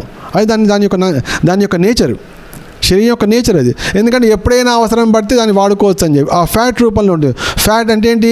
ఇప్పుడు అగ్ని రగిల్చాలి, మనం అగ్ని రగిల్చాలంటే దాంట్లో నెయ్యి వేయాలి. నెయ్యి అంటే ఫ్యాట్, దాంట్లో వేస్తున్నాం కాబట్టి అది అగ్ని రగులుస్తుంది. సపోజ్ నువ్వు పని చేస్తుంటే శరీరంలో ఉష్ణం పెరుగుతుంటుంది, ఆ ఉష్ణం పెరగకుండా ఉంటే అది ఫ్యాట్ అట్లాగే ఉండిపోతుంది. కాబట్టి అది కొవ్వు రూపంలో పెరిగి పొట్ట పెరగడమో లేకపోతే శరీరం పెరగడమో నడుము పెరగడమో ఈ విధంగా పెరిగిపోతుంటాయి. కాబట్టి నేను యోగినండి అన్న వాడికి పొట్ట పెరుగుతుంటే వాడు అతిగా ఆహారం తింటున్నాడని అర్థం, లేకపోతే దాన్ని తగినంతగా పని చేయటం అర్థం. పొలంలో కష్టపడి పనిచేసే రైతుకు ఎప్పుడైనా పొట్ట ఉన్నట్టు మనం చూడం. అదే దుకాణంలో ఎప్పుడు కూర్చునే ఉండే షావుగారికి పొట్ట చాలా పెద్దగా ఉంటుంది. ఎందుకు అంటే ఆహారం ఇద్దరూ ఒకే మోతాదులో ఆహారం తీసుకుంటారు. ముఖ్యంగా పని చేసేవాడు ఇంకా ఎక్కువ ఆహారం తీసుకోవచ్చు, కానీ ఆ పనికి తగ్గట్టుగా చెమటోటి పని చేస్తున్నాడు కాబట్టి ఆ తిన్న ఆహారం మొత్తం కూడా ఆ శక్తి మొత్తం దాంట్లో ఉపయోగించబడుతోంది. కానీ ఇక్కడ షావుకారు ఇంకా ఘనమైన ఆహారం, ఇంకా రుచికరమైన ఆహారం, ఇంకా పోషకాహారం తింటున్నాడు, కానీ దానికి తగ్గట్టుగా శరీరాన్ని పని చేయించట్లేదు. కాబట్టి ఆ శరీరము దాని అన్నిటినీ ఆ శక్తిని అది కొవ్వు రూపంలో దాచుకుంటుంది. ఇక్కడ కృష్ణుడు చెప్తూ నాత్యశ్నతస్తు యోగోస్తి నచైకాంతమనశ్నతః నచాతి స్వప్నశీలస్య జాగ్రత్తో నైవ చార్జున. అంటే అతిగా తినేవాడికి లేదా అతి తక్కువ తినేవాడికి, అతిగా నిద్రపోయేవాడికి లేదా తగినంత నిద్ర లేని వాడికి యోగిగా అయ్యే అవకాశం లేదు అని చెప్తున్నాడు. అదేవిధంగా మన కృష్ణ చైతన్య కృష్ణ భక్తి భావంలో కూడా అతిగా ఆహారం తీసుకోవద్దు. అందుకు మన ఆచార్యులు ఆల్రెడీ చెప్పారు, అత్యాహార ప్రయాసశ్చ ప్రజల్పో నియమాగ్రహ జనసంగస్య లౌల్యంచ షడ్భిర్భక్తి వినశ్యతి అని చెప్పి వాళ్ళు స్పష్టంగా చెప్పారు. అంటే అత్యాహారం అని మొట్టమొదటి చెప్పారు. మనిషికి మొట్టమొదటి ఎవరికైనా అదేంటి భక్తివంతుల స్టాకులు అనేవాళ్ళ అదేంటి ఎవరైనా భక్తులకి పొట్ట పెరిగిపోతుంది, వీడు భోగిగా అవుతున్నాడు, ఎవరికి పొట్ట ఎక్కువ ఉందంటే భోగి, సింపుల్ అనమాట. పొట్ట ఎక్కువంటే భోగి. అయితే మరి ఆహారం మరి మనకు సరిపోయిందా లేదా ఎట్లా తెలుస్తుంది అంటే దానికి నేను పాటించే నియమం మీకు చెప్తా. నేను పాటించే నియమం ఏంటంటే ఎప్పుడైతే మొట్టమొదటి త్రేపు వస్తుందో అప్పుడు ఆపేస్తా. ఇంకా నేను ఒక త్రేపు రాగానే ఆపేస్తా. ఫస్ట్ త్రేపు రాగానే అనగానే ఆపే ఫినిష్. అంటే నేను కూడా ఆ ఆహారం నాకు ఆల్రెడీ తెలిసిపోయి ఉంటుంది కాబట్టి ఎంత మొత్తంలో ఆహారం తినడం ద్వారా నాకు మొట్టమొదటి తేపు వస్తుంది నాకు తెలిసిపోతుంది. కాబట్టి నేను పూర్తి చేస్తే ఒకసారి రాకపోయినా ఆగానే ఇంకొక సెకండ్లో ఆ తేపు వచ్చేస్తుంది. కాబట్టి ఎవరైతే మొట్టమొదటి తేపు తాపుతున్నారో వాళ్ళు 80% మాత్రమే ఆహారాన్ని పొట్టలో నింపుతున్నారు అని అర్థం. ఎవరైతే 80% వరకు మాత్రమే పొట్టలో ఆహారం వేస్తారో వాడు 100 ఏళ్ళు బతుకుతాడు గ్యారంటీగా. ఎవరైతే ఆహారం ఎవరైతే తేపు వచ్చినా మొదటి తేపు మళ్ళీ తింటాం మళ్ళీ 4, 5, 6 ఇక తేపు వచ్చే అవకాశం కూడా లేదు. ఇక అంటే ఏంటి లోపల తేపు వచ్చే అవకాశం కూడా లేదు. అటువంటి పరిస్థితి కనుక తింటే పొట్ట మాత్రమే పెరుగుతుంది. అటువంటి వాడు యోగిగా అయ్యే అవకాశం లేదు. ఎందుకంటే ఇక్కడ భక్తివేదాంత ప్రభుపాదుల వారు రాస్తూ బాగా మరీ తిన్న వాడికి నిద్ర మరీ ఎక్కువ వస్తుంది, వాడి కళలు బాగా వస్తుంటాయి, వాడు ఇంకా ఎక్కువ వస్తే పడుకుంటాడు. కొంతమంది అసలు ఏమాత్రం పడుకోరు. కొంతమంది చేస్తారంటే అర్ధరాత్రి 3ంటికి లేస్తారు, 2ంటికి లేస్తారు. లేచి ఇప్పుడు అర్ధరాత్రి చాలా ప్రశాంతంగా ఉండే జపం చేసేస్తా, ఇప్పుడే చేస్తా, ఎందుకంటే పొద్దున చాలా పని ఉంటుంది. 2ంటికి వెళ్ళి జపం చేస్తుంటారు. అది కూడా ఘోరం. నచాతి స్వప్నశీలస్య జాగ్రత్తో నైవ చార్జున. అతిగా నిద్రపోయేవాడికి అంటే నిద్ర ఎంతసేపు పడుకోవాలంటే ఇక్కడ ప్రభుపాదుల వారు రాస్తారు, మనిషి రోజుకు 6 గంటల కంటే ఎక్కువగా నిద్రపోకూడదు అని ఇక్కడ అనుకోండి. తెలుగు రాస్తున్నాను స్పష్టంగా సరళ భాషలో. మనిషి రోజుకు 6 గంటల కంటే ఎక్కువగా నిద్రపోకూడదు అని ఆ వ్యక్తి చదువుతున్నప్పుడు ఇది సాక్షాత్తుగా ప్రభుపాదుల వారు చెప్పినట్టే ఉంటుంది. అందుకోసం ఈ సరళ భాషలో ఆ విధంగా రాయడం జరిగింది. అంటే 6 గంటలు మనిషి పడుకోవాలి. అలా అని చెప్పి 8 గంటలు పడుకోవడం లేదా 4 గంటలు పడుకోవడం అంటే కొంతమంది మహనీయులు ఉంటారు, పరమ భాగవతులు ఉంటారు, ఆచార్యులు ఉంటారు. వాళ్ళని మనం ఇమిటేట్ చేయకూడదు, వాళ్ళని మనం వాళ్ళని మనం వాళ్ళు చెప్పిన మాటలు అనుసరించాలి చెప్పదు, వాళ్ళని అనుకరించే ప్రయత్నం చేయొద్దు. ఎందుకంటే షడ్ గోస్వాములు వాళ్ళు కేవలం 2 గంటలు మాత్రమే నిద్రపోయేవాళ్ళు. అవునండి, మేము విన్నాము షడ్ గోస్వాములు 2 గంటలు మాత్రమే నిద్రపోయేవారు. అయితే వారిని అనుకరించే ప్రయత్నం చేయకు, వారు చెప్పిన మాటలను అనుసరించే ప్రయత్నం చేయి. ఈ విధంగా ఉంటుంది. కాబట్టి ఇక్కడ కృష్ణుడు 2 ముఖ్యమైన విషయాలు చెప్పాడు. ఇక్కడ నాత్యస్నస్తు యోగోస్తి నచైకాంత మనశ్నత నచాతి స్వప్నశీలస్య అంటే ఏంటి? అతిగా ఆహారము అత్యల్పంగా వారానికి 2-3 రోజులు ఉపవాసం చేస్తా అండి, అది కూడా తప్పే. 2-3 రోజులు వారానికి ఒకసారి ఉపవాసం చేయి, 15 రోజులకు ఒకసారి ఉపవాసం చేయి, ఇది మంచిది. కానీ వారానికి 3 రోజులు ఉపవాసం చేస్తా అండి, ఏదో ఒక రోగం వస్తుంది. ప్రతి ఏకాదశికి నేను నిర్జల ఉపవాసం చేస్తా అండి, రోగం వస్తుంది. ఆచార్యులు అట్లా చెప్పలే కదా. సంవత్సరానికి ఒకసారి నిర్జల ఉపవాసం చెప్పారు. నువ్వు ప్రతి ఏకాదశికి నేను నిర్జల ఉపవాసం చేస్తా అంటే అది అనశ్నత, అది మరీ తినకపోవడం కదా అవుతుంది. కృష్ణాష్టమి రోజు కూడా నేను అనశ్నత, నేను ఆ రోజు నిర్జల ఉపవాసం ఉంటా. ఏమవుతుంది? నిర్జల ఉపవాసం ఉంటే నువ్వు కీర్తన చేయలేవు, నృత్యం చేయలేవు, పనులు చేయలేవు, మూలకి ఇట్లాగా పడుకుని ఉంటావు. ఏం లాభం అది దానివల్ల?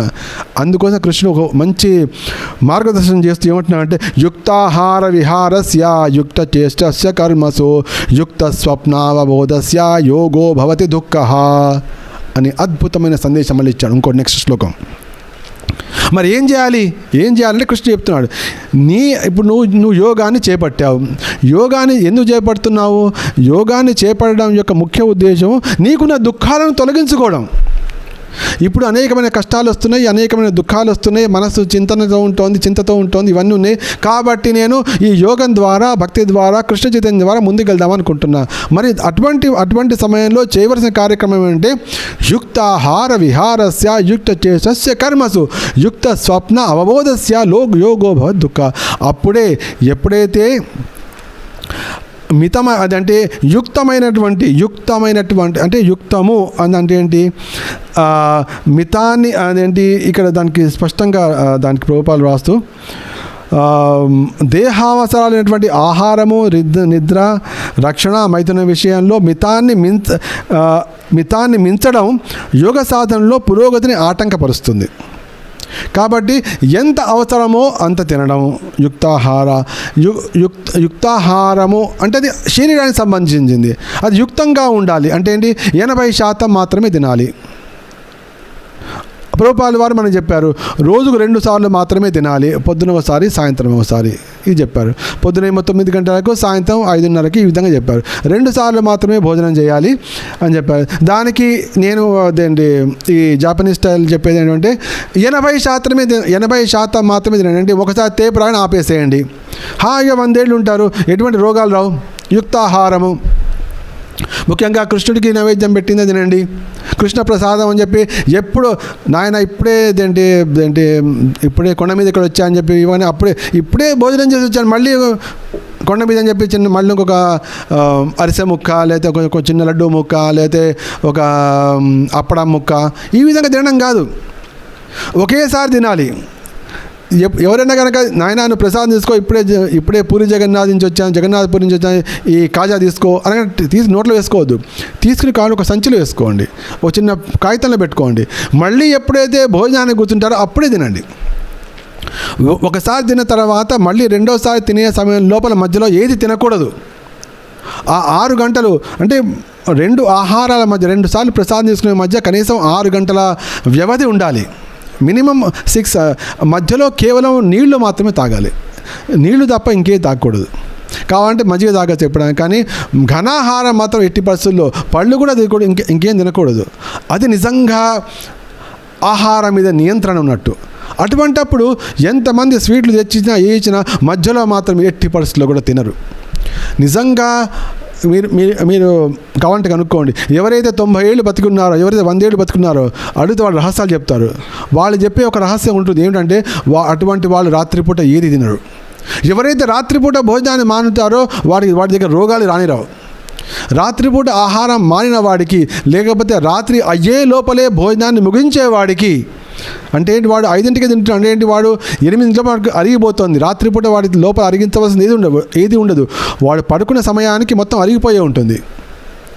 అటువంటి వాడికి రోగం వచ్చే అవకాశం లేదు. అటువంటి వాడు 8 గంటలు నిద్రపోయే అవకాశం లేదు. అటువంటి వాడికి 4ంటికే మెలకు వస్తుంది. ఆ 4 ఎవరైతే తెల్లవారుజాము లేస్తున్నాడో అటువంటి వాడు నిశ్చయంగా ఆరోగ్యంగా ఉంటాడు. అటువంటి వాడు నిశ్చయంగా తను సాధించవలసిన సంకల్పాలు చక్కగా సాధిస్తాడు. కాబట్టి యుక్తాహార విహారస్య, యుక్తమైన ఆహారం తినడం, కృష్ణుడికి నైవేద్యం పెట్టిందే తినడం. అంతే కృష్ణ ప్రసాదము అంటూ మళ్ళీ పొట్టలు నింపద్దు. అది ఉండండి, అది కూడా గుర్తు చేసుకోవాలి. ఒకసారి తిన్న తర్వాత కనీసం 6 గంటల వరకు ఏది తినకూడదు. మధ్యలో రకరకమైన ప్రసాదాలు, మహాప్రసాదాలు ఏది వచ్చినప్పటికీ తిరుపతి లడ్డు రానివ్వండి, లేకపోతే బాలాజీ అరిసే రానివ్వండి, లేకపోతే జగన్నాథుడు కాజానే రానివ్వండి, ఇంకేదైనా రానివ్వండి, అన్నింటినీ ప్రేమగా తీసుకోండి, చిన్న డబ్బాలో పెట్టుకోండి. మళ్ళీ ఎప్పుడైతే 6 గంటల తర్వాత 8 గంటల తర్వాత భోజనానికి కూర్చుంటారో అప్పుడే మహాప్రసాదే గోవిందే అంటే అప్పుడు తినండి. అంటే అది యుక్తమైన ఆహారము. మధ్యలో ఏది తినకూడదు. నోటికి పని కల్పించేది రోజుకు 2 సార్లు మాత్రమే అయి ఉండాలి. ఎందుకంటే భోజనం చేసినప్పుడు ఏంటి 15 నిమిషాలు 20 నిమిషాలు తింటాం. అంటే ఏంటి, నోటికి 20 నిమిషాలు చొప్పున కన్నా లెక్క వేస్తే రోజుకు 45 నిమిషాలు తప్ప ఎక్కువ నోరు కదలించకూడదు. అది కనుక ఉంటే అది యుక్తాహారమే. విహారం అనేది మనసుకు సంబంధించింది. అంటే ఏంటి, మనస్సు కూడా ఉల్లాసం కావాలి. మనస్సు కూడా ఉల్లాసంగాలు కాబట్టి యుక్తాహార విహారం కూడా ఉండాలి. ఎందుకంటే మరి అదేంటి, మేము భక్తిలో వచ్చాం కాబట్టి మేము వాడింటికి వెళ్ళము వీడింటికి వెళ్ళము, అది చూడము ఇది చూడము, ఈ విధంగా మేము ఎవరితో మాట్లాడము, బంధువులు లేరు చుట్టాలు లేరు పక్కాలు లేరు, మాకు మేమే మీకు మీరే, అట్లా ఆ విధంగా కాకుండా మనస్సు కూడా మంచి మాట మాట్లాడుకోవడం, లేకపోతే భగవంతుడికి సంబంధించినటువంటి లేకపోతే సినిమాను చూడడం, లేకపోతే ప్రభుపాల వారు మాట్లాడిన లెక్చర్ చూడడం, లేకపోతే అందరితో కలిపి వర్చువల్గా అదేంటి గోవర్ధన పరిక్రమ చేయడం చూడడం, ఇవన్నీ కూడా ఏంటి మనస్సుకు విహారం. యుక్తాహారము విహారం. యుక్త సస్య కర్మసు. తర్వాత యుక్తమైన కర్మలు చేయాలి, ధర్మపరమైన కర్మలు చేయాలి. మనకున్నటువంటి లక్ష్యానికి సంబంధించినటువంటి కర్మలు చేస్తూనే ఉండాలి చేయాలి. యుక్త స్వప్నావబోధస్య యోగో. తగినంత నిద్ర ఉండాలి, తగినంత మెలకువ ఉండాలి. ఈ తగినంత నిద్ర తగినంత మెలకువ దాన్ని మనం ఆత్మ విషయంలో కూడా తీసుకోవచ్చు. దేన్ని మనం గమనించాలి, దేన్ని విడిచిపెట్టాలి అనే విషయం. అంటే ఇక్కడ అదే ఆహారం అనేది అదేమో శరీరానికి వచ్చింది, విహారం అనేది మనసుకు వచ్చింది, కర్మలు అనేది బుద్ధికి వచ్చింది, తర్వాత వచ్చేది నెక్స్ట్ వచ్చేది ఆత్మగా ఉండాలి. కాబట్టి అది శరీరానికి కూడా వస్తుంది, లేకపోతే ఆత్మకు కూడా మనం అన్వయించుకోవచ్చు. ఆత్మకు అన్వయించుకున్నప్పుడు దేని పట్ల మనం సచేతనంగా ఉండాలి, దేన్ని పట్టించుకోవాలి, దేన్ని పట్టించుకోవాలి. సపోజ్ మనం నిద్రపోతున్నప్పుడు ఒక వ్యక్తి మన పక్క నుంచి వెళ్తాడు, కానీ మనకు తెలియదు. కానీ మనం మెలుగుగా ఉన్నప్పుడు మనం పక్క నుంచి వెళ్ళని వాడిని చూస్తాం. ఇట్లా అంటే ఏంటి, మెలుగుగా ఉన్నాం కాబట్టి. అదేవిధంగా యుక్త స్వప్న అవబోధస్య. ఏ విషయంలో మెలుగుగా ఉండాలి, ఏ విషయంలో స్వప్నంలో. అంటే కొన్ని విషయాలు పిల్లలు ఆడుకుంటున్నారు, అప్పుడు తాతగారు ఏమిట్రా ఎప్పుడు ఆట, పిల్లవాడి కదా ఆడుకొని, అంటే ఏంటి, పిల్లవాడు ఆడుకుంటున్న సమయంలో ఈయన నిద్రపోతున్నట్టు నటించాలి. అంటే ఆ విధంగా వ్యవహరించాలి. ఆడుకునేవాడిని ఆడుకొని నా పని నేను చేసుకుంటా అంటే ఏంటి, ఆ సమయంలో అతడు నిద్రపోతున్నట్టు. అవబోధస్య. పిల్లవాడు అక్కడ వచ్చి ఏదో గొడవ చేయబోతున్నాడు, ఏదో కార్యం ద్వారా అతనికి ఏదో అపాయం జరగబోతోంది. అప్పుడు ఆయన ఏమిటి ఆగు అనాలి. అంటే ఏంటి, అవబోధస్య. అంటే అప్పుడు మెలకుగా ఉండాలి. ఏ సమయంలో మెలకుగా ఉండాలి, ఏ సమయంలో నిద్రపోతూ ఉండాలి అనేది ఆత్మకు సంబంధించినటువంటి విషయం. ఈ విధంగా చేసిన వాడికి యోగో భవతి దుఃఖః అని కృష్ణ చెప్తూ, అయితే నిజంగా గనక మనస్సు గనక నిగ్రహించినట్లయితే, మనిషి నిగ్రహించగలిగితే యోగి తన యోగ సాధనలో తన యోగంలో స్థిరత్వంతో ఉన్నట్టు వాడే అవుతాడని చెప్తూ, యదా వినయతం చిత్తం ఆత్మన్యేవావతిష్టతే నిస్పృహ సర్వకామేభ్యో యుక్త ఇత్యుచ్యతే తథా అని చెప్పాడు. అంటే నిజంగా నేను యోగంలో ఉన్నానా లేదా అనే విషయం నాకు ఎట్లా చేస్తుంది, యోగికి ఎట్లా చేస్తుంది, ఎప్పుడైతే అతని యొక్క మానసిక కలాపాలన్నీ ఆగిపోతాయో, మనసు చంచలత్వం కనుక ఎప్పుడైతే ఆగిపోతుందో, ఎప్పుడైతే అది నీకు ఒత్తిడి తీసుకురావట్లేదో, అప్పుడు అది నిజంగా యోగంలో ఉన్నట్టే. అదేవిధంగా నిజంగా నేను కృష్ణ చైతన్యంలో, కృష్ణ భక్తి భావంలో నేను పూర్తిగా ఉన్నానా లేదా, నేను కృష్ణ భక్తి భావంలో, కృష్ణ భక్తిలో, కృష్ణ ప్రేమలో ముందుకు వెళ్తున్నానా లేదా నాకే ఎట్లా తెలుస్తుంది. అప్పుడు నేను 1000 మంది మధ్య ఉన్నప్పటికీ కూడా నేను విచలితుణ్ణి కాకుండా ఉంటాను. నా భక్తిని నేను చేసుకుంటాను, నేను పెట్టిన తిలకం నేను పెట్టుకుంటాను, నేను పెట్టుకునే కంఠమాల నేను పెట్టుకునే ఉంటాను, నేను పెద్ద ఆఫీస్లో వెళ్తున్నప్పుడు అందరూ కూడా రకరకాలు తింటున్నారు, అందరూ ఇవాళ ఆఫీస్లో ఒక బర్త్డే పెద్ద కేక్ పట్టుకొచ్చారు, కానీ నేను కృష్ణ చైతన్యం ఉన్నాను కాబట్టి అక్కర్లేదండి, కావాలంటే నువ్వే ఇవాళ చాలా ప్రియమైనవాడు కాబట్టి ఇవాళ నేను ఇంటి నుంచే ఒక కేక్ పట్టుకొచ్చానని చెప్పి ఆ కేక్ మాత్రమే ఆ బర్త్డే అబ్బాయికి తినిపించలేదు, ఆ బాస్కి తినిపించి అది నువ్వు తింటావు, అంటే కృష్ణ ప్రసాదం మాత్రమే తింటావు. అప్పుడు కానీ లోకం చేసే కార్యక్రమం లోకల్లో ఉంటావు కానీ లోక రీతిగా నువ్వు వ్యవహరించవు. ఏ విధంగా నువ్వు యోగంలో ఉండాలో ఆ విధంగానే నువ్వు వ్యవహరిస్తావు. ఎందుకు అంటే నువ్వు నీ మానసిక స్థితిని జయించావు. మనోనిగ్రహాన్ని నువ్వు ఆల్రెడీ కలిగి ఉన్నావు. యదా వినయితం చిత్తం ఆత్మన్యేవావతి, అంటే నువ్వు ఆత్మస్థితిలో నిల్చున్నావు అని చెప్తున్నాడు. అందుకోసం దీనికి ప్రభుపాదులు వారు చక్కటి భాష్యం ఇస్తూ ఏ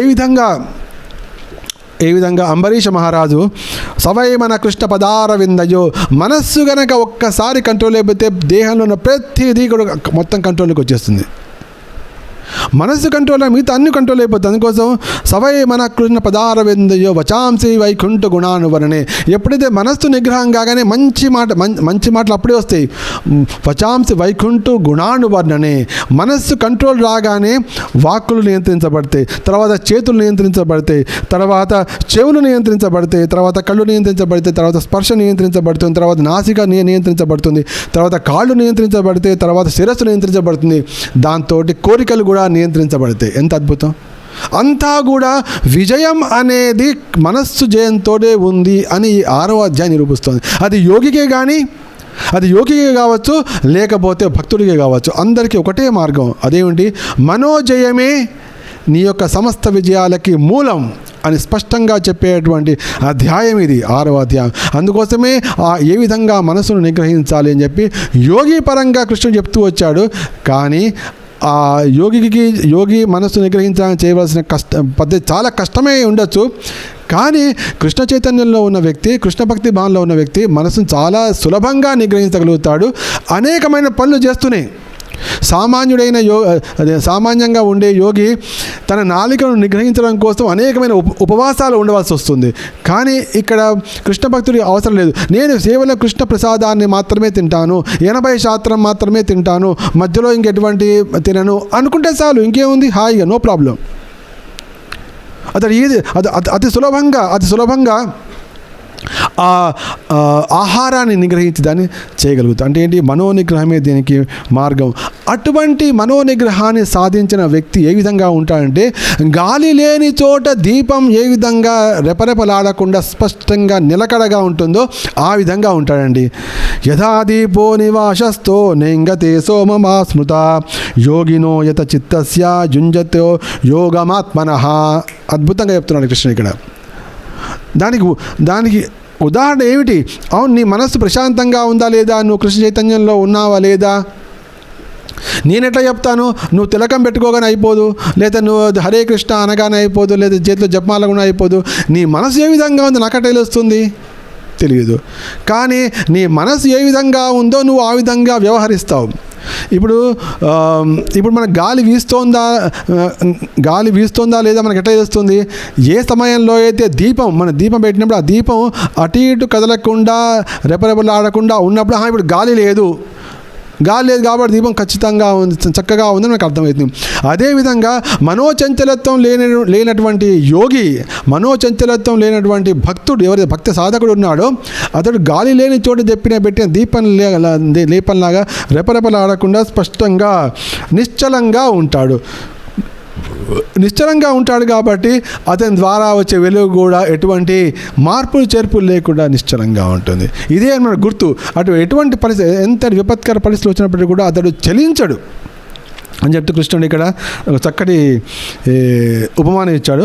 ఉపమానం ఇచ్చి 4 శ్లోకాలు చెప్తున్నాను. తర్వాత ఈ 4 శ్లోకాల్లో శ్రీకృష్ణుడు చెప్తూ, నిజంగా ఎప్పుడైతే యోగి ఈ 4 శ్లోకాల్లో చెప్పిన విషయాన్ని సాధిస్తాడో అతడు పూర్తిగా ముక్త స్థితిలో ఉన్నట్టు వాడే అవుతాడు అని ఒక రైడర్ పెట్టాడు. అదేమిటంటే, యత్రో పరమతే చిత్తం నిరుద్ధం యోగ సేవయా యత్ర చైవాత్మనాత్మానం పశ్యన్యాత్మని తుష్యతి సుఖమాత్యంతికం యత్ బుద్ధిగ్రాహ్యమతీంద్రియం వేత్తి యత్ర చైవాయం స్థితశ్చలతి తత్వతః యం లద్వా చాపరం లాభం మన్యతేనాధికం తతః యస్మిన్ స్థితో న దుఃఖేన గురుణాపి విచాల్యతే తం విద్యా దుఃఖ సంయోగం వియోగం యోగ సంగీతం. అద్భుతంగా 4 శ్లోకాలు చెప్పాడు. 20, 21, 22, 23 ఈ 4 శ్లోకాలు చెప్పి అద్భుతంగా ఆ సమాధి స్థితిలో ఎవరైతే ఆ మానసిక చింతన లేకుండా మొదలుపెట్టాడో అది సమాధి స్థితికి వస్తాడు. ఆ సమాధి స్థితిలోని పూర్ణస్థ స్థితిలో మనసు యోగ సాధన ద్వారా లౌకికమైన మానసిక కల్పాలని పూర్తిగా నిరోధించబడుతుంది. ఆ సమాధి స్థితిలోకి యోగి చేరినప్పుడు అది సమస్త లౌకిక కలాపాల నుంచి బయటకు వస్తాడు. తర్వాత అప్పుడు మానసిక కలాపాలను చూడకుండా అతడు కేవలము ఆత్మదర్శనం చేస్తూ ఉంటాడు. అతడు ఆనందమయ స్థితిలోనే ఉంటాడు. చూసి ఇంతకు మించినటువంటి పరమ సుఖము, పరమానందము యం లద్వా చాపరం లాభం అన్యతే నాధికం తతః, ఇంతకు మించినటువంటి ఇంకోటి లేదు అనే స్థితికి వస్తాడు. నిజంగా ఇదే అత్యున్నతమైనటువంటి లాభం, ఇదే అత్యున్నతమైనటువంటి అంటే అనే స్థితిలో అపరిమితమైన సుఖంలో ఆ విధంగా నెలకొని అతడు ఎప్పుడు ఆ సత్యాన్ని నుంచి వెదలడు. దీన్ని పొందిన తర్వాత దానికి మించిన లాభం వేరొకటి లేదు అని తలుస్తాడు. అటువంటి స్థితిలో నెలకొని అతడు గొప్ప కష్టంలోనైనా కూడా చలించడు. ఎప్పుడైతే అతడు అవును ఇంతకు మించినటువంటి పరమ లాభము, ఇంతకు మించిన లాభం లేదు అని మనస వాచ కర్మణ అతడు పలికినా కూడా అదే పలుకుతాడు. ఇంతకు కృష్ణ భక్తి భావన, కృష్ణ చైతన్యం కంటే మించిన పరమ లాభం లేనే లేదు, భగవద్గీత సందేశానికి మించినటువంటి పరమ సందేశం లేనే లేదు అని పలకడమే కాకుండా, మనసులో అనుకోవడమే కాకుండా దాని ప్రకారం కూడా వర్తిస్తాడు. అటువంటి వ్యక్తి, అటువంటి స్థితిలో నెలకొన్నవాడు ఎంతటి కష్టంలో అయినా కూడా చలించడు.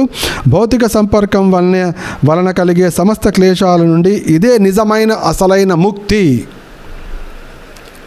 అంటే ఎప్పుడైతే ఆ స్థితికి వస్తాడో అతడు నిజంగా ముక్త స్థితిలో ఉన్నవాడే అని ఇక్కడ స్పష్టంగా ఈ 4 శ్లోకాల ద్వారా అద్భుతంగా చెప్తున్నాడు. దీనికి ప్రభుపాదుల వారు చాలా విస్తృతమైన వ్యాఖ్యానం ఇచ్చారు, చాలా విస్తృతమైన వ్యాఖ్యానం. అందరూ కూడా దీన్ని స్పష్టంగా చదవండి. ముఖ్యంగా దీనిలో ఏమన్నా అంటే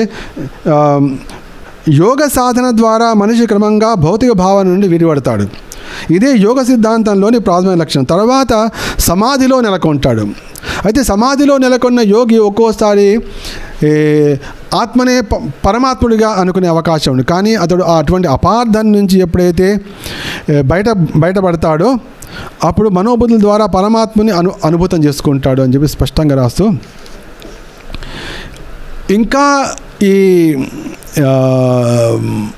ఈ సమాధి స్థితిలో ఉన్నవాడు అంటే సమాధి స్థితిలో ఉన్నవాడు అంటే ఎప్పటికీ అట్లాగే సమాధిలో కళ్ళు మూసుకుని కూర్చోలేడు. ఆ సమాధి నుంచి బయటికి రావాలి. ఆ సమాధి నుంచి బయటికి వచ్చినప్పటికీ కూడా ఆ సమాధి స్థితిలో కలిగిన అనుభవాన్ని కలిగి ఉండడానికి ఏం చేయాలి ఆ విషయం చెప్తున్నాడు కృష్ణుడు ఇక్కడ. అదేంటంటే స నిశ్చయేన యోక్తవ్యో యోగో నిర్వణ్ణ చేతసః సంకల్ప ప్రభవాన్ కామ స్వక్త సర్వానశేషతః మనసే వేంద్రియ గ్రామం వినియమ్య సమంతతః. ఇక్కడ చాలా చాలా చాలా అద్భుతమైనటువంటి శ్లోకము, అందరికీ పరమ సందేశం ఇవాళ మనకు లభిస్తోంది. ఇది సనిశ్చయేన యోక్తవ్యో యోగో నిర్వణ్ణ చేతస, యోగంలో మరింత ముందడుగు వేయగలిగే వాడి యొక్క లక్షణం ఏమిటి, అతను చేయవలసింది ఏమిటి అనే విషయాన్ని ఇక్కడ ఈ శ్లోకంలో వస్తుంది. ఇది కనుక మనకు అర్థమైతే జీవితంలో మనకు పరాజయం అనేది ఉండదు. దీన్ని అందుకు ప్రభుపాదుల వారు చాలా స్పష్టంగా చక్కటి ఉపమానాన్ని కూడా ఇచ్చారు. దీనిలో చక్కటి కథని చెప్పారు మనకి. భగవద్గీత మనకి ఎక్కడ పర్పోర్ట్స్ ఎక్కడ కథ రాదు, ఈ ఒక్క చోట మాత్రమే ప్రభుపాదుల వారు ఒక కథ చెప్పారు. ఎంత అద్భుతమైన కథ మీకు చెప్తాను అది. అయితే ఇక్కడ చెప్పినటువంటి విషయంలో నేను ఇందాక అన్నట్టు సమాధిలో ఉన్నవాడు ఎప్పటికీ కళ్ళు మూసుకుని 24 గంటలు కూర్చోలేడు. వాడు బయటికి రావాల్సిందే. బయటికి వచ్చిన తర్వాత కూడా అదే సమాధి స్థితిలో ఎంతటి ఆనందాన్ని పొందుతున్నాడో అంతే ఆనందాన్ని పొందుతూ ఎంతటి కష్టం వచ్చినా కూడా దాన్ని ఎదుర్కొనేటువంటి శక్తి పొందగలిగి ఉండాలి. అదే నిజమైన విముక్తి అని చెప్పారు.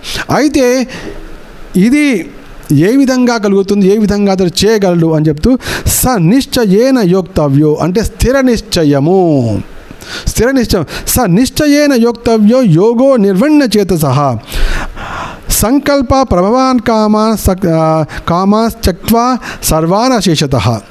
అంటే ఏంటి, అతడు స్థిరమైన నిశ్చయాన్ని కలిగి ఉండి హృదయంలో తన మనసులో కలిగేటువంటి అనేకమైన విషయ సంకల్పాలన్నీ కూడా సంకల్ప ప్రభవాన్ కామాన్ త్యక్త్వా సర్వాన్ అశేషతః అంటే రకరకాల కోరికలు, ఆ సమస్త కోరికలను కూడా అశేషంగా అంటే ఏంటి నిశ్శేషంగా అతడు పక్కకు పెట్టేస్తున్నాడు. దీనికి ప్రభుపాదులకు భాష్యం రాస్తూ, ఎవరైతే మనిషి స్థిర నిశ్చయంతో శ్రద్ధతోటి యోగ సాధనలో నెలకొని మార్గం తప్పకుండా ఉండాలి. యోగ సాధకుడు స్థిర నిశ్చయంతో ఉండి క్రమం తప్పకుండా ఓపికతో సాధన చేయాలి. అంటే ఇదేమో యోగ సాధకుడు చెప్పారు. అదేవిధంగా దీన్ని మనం కృష్ణ చైతన్య సాధకుడికి అన్వయించుకోవచ్చు కూడా. అంటే ఏంటి? యోగ సాధకుడు అవును ఏదో ఒక నాటి నేను పూర్తిగా సమాధి స్థితి చేరగలుగుతాను అని ఏ విధంగా అతడు అనుకోవాలో, అదేవిధంగా కృష్ణ చైతన్య సాధన చేసే వ్యక్తి, కృష్ణ భక్తి భావంలో సాధన చేస్తున్న వ్యక్తి కూడా తన అంతిమ విజయం పట్ల పూర్ణ విశ్వాసాన్ని కలిగి ఉండాలి. సనిశ్చయేన యోక్తవ్యో, ఇది కలగాలన్నమాట. ఎప్పుడైతే నాకు విజయం వస్తుందో లేదో, పని అవుతుందో కాదో, మనం సాధారణంగా పొద్దున లేవగానే మనం ఆ రోజు చేసే పనులు అంటే అది కూడా అందరూ కూడా ఆలోచించారు. కొంతమంది ఆలోచిస్తారు ఇవాళ చేయాల్సిన పనులు ఏంటి, అమ్మో అది చేయాలి, ఇది చేయాలి, ఇవాళ ఈ పని ఉంది, ఇవాళ ఆ పని ఉంది, ఇవాళ ఆ పని ఉంది, ఈ పని ఉంది, అట్లా అనుకుంటారు. ఇంకా సిస్టమేటిక్గా ఉండేవాళ్ళు, లేదా పెద్ద పెద్ద ఇంటెలిజెంట్ పీపుల్ ఒక చిన్న కాగితం మీద రాస్తున్నారు, today I need to do this, I need to do, ఇది చేయాలి, ఇది చేయాలి, ఇది చేయాలి అని రాసుకుంటారు, అంటే నేను మర్చిపోకుండా ఉండడం కోసం. కానీ ఎవరైతే సనిశ్చయేన యోక్తవ్యో, వాళ్ళ పద్ధతి వేరేగా ఉంటుంది.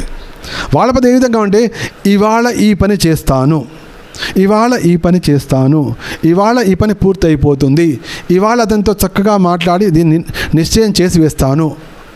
అది అంటే ఏంటి? అంతిమ విజయం గురించిన వాళ్ళకి సంపూర్ణమైనటువంటి నిశ్చయం వాళ్ళకు ఉంటుంది. ఇది రహస్యం.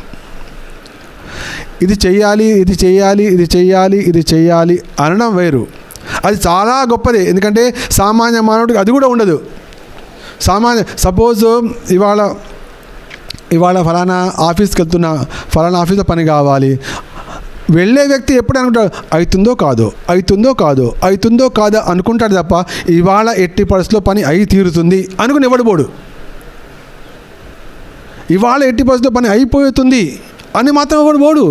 అవుతుందో కాదో, అవుతుందో అనుకుంటాడు. కాబట్టి 50%, 50%. ఆ అవుతుందో కాదో అనేది కానీ ప్రపోర్షనేట్ ఎక్కువ ఉంటే అది ఎట్లా కాదు. అంటే ఈ విధంగా తన యొక్క చరమ విషయాన్ని మనిషి తనే నిర్ణయించుకుంటున్నాడు. కాబట్టి ఇక్కడ ప్రభుపాలను రాస్తుంటే, అంతిమ విజయం పట్ల పూర్తి విశ్వాసముతో అతడు గొప్ప పట్టుదలతో తన కార్యాన్ని కొనసాగించాలి. విజయప్రాప్తిలో ఏదైనా ఆలస్యం జరిగితే అతడు నిరాశ చెందకూడదు. నిష్ట కలిగిన సాధకుడికి విజయం నిశ్చయంగా కలుగుతుంది. ఇవన్నీ ఎవరి మాటలు? ఇవన్నీ భక్తి వేదాంత స్వామి ప్రభుపాదుల వారి మాటలు. ఎంత స్పష్టంగా చూసాం. అంతిమ విజయం పట్ల పూర్తి విశ్వాసంతో అతడు గొప్ప పట్టుదలతో తన కార్యాన్ని కొనసాగించాలి. అంటే ఏంటి? తన లక్ష్యం ఏమిటి? అవును, అది నిశ్చయంగా జరిగి తీరుతుంది అని అతడు సంకల్పంతో సనిశ్చయేన యోక్తవ్యో యోగో నిర్వణ చేత సహా అంటే అది సనిశ్చయేన యోక్తవ్యం. ఇది రహస్యం. అది జరుగుతుంది అని నువ్వు అంటున్నావు అంటే నువ్వు మనస్సును జయించావని అర్థం అనమాట. జరుగుతుందో లేదో అంటే 50% అయిపోయింది. మనస్సు 50% అయిపోయింది, బుద్ధి 50% అయింది. కానీ దాంట్లో మనస్సే కనుక గెలిస్తే ఆ పని ఎట్లా కాదు, 100% కాదు. కానీ ఎప్పుడైతే నువ్వు పట్టుదలతోటి నువ్వు మొదలు పెట్టావు అనుకో, అవును అంతిమ విజయం జరుగుతుంది. అందుకోసమే విజయాన్ని సాధించేటువంటి కొంతమంది వాళ్ళ యొక్క లక్షణం ఏ విధంగా ఉంటుందంటే, వాళ్ళు ఎప్పుడైనా కూడా దాన్ని ఇంగ్లీష్లో చెప్పాలంటే they will start with the end in the beginning. వాళ్ళు అదేంటి క్లైమాక్స్ని వాళ్ళు మొట్టమొదటి పెట్టుకుంటారు. వాళ్ళు అవును ఇవాళ వెళ్తాను, ఆ పని అవుతుంది, ఇవాళ ఈ పని చక్కగా అవుతుంది. అంటే ఏంటి? రోజు చివరికి అంటే ఆ రోజు చివరికి అనుకోవాల్సిన విషయాన్ని తను ఆ రోజు ముందే అనుకుంటాడనమాట. ఆ రోజు పొద్దునప్పుడు అనుకుంటే ఈ రోజు నీ పని నేను పూర్తి చేస్తాను అని మొదలు పెడుతున్నాడు. ఆ రోజు అయ్యేటప్పుడు అవుతుంది. అందుకోసం దీనిలో భక్తి భాష్యం రాస్తూ ఉత్సాహ నిశ్చయ ధైర్య తత్త కర్మ ప్రవర్తన సంగత్యాగో సతోవృత్తి షడ్భిర్భక్తి ప్రసిద్ధతి అని ఇక్కడ చెప్పారు. అంటే ఏంటి?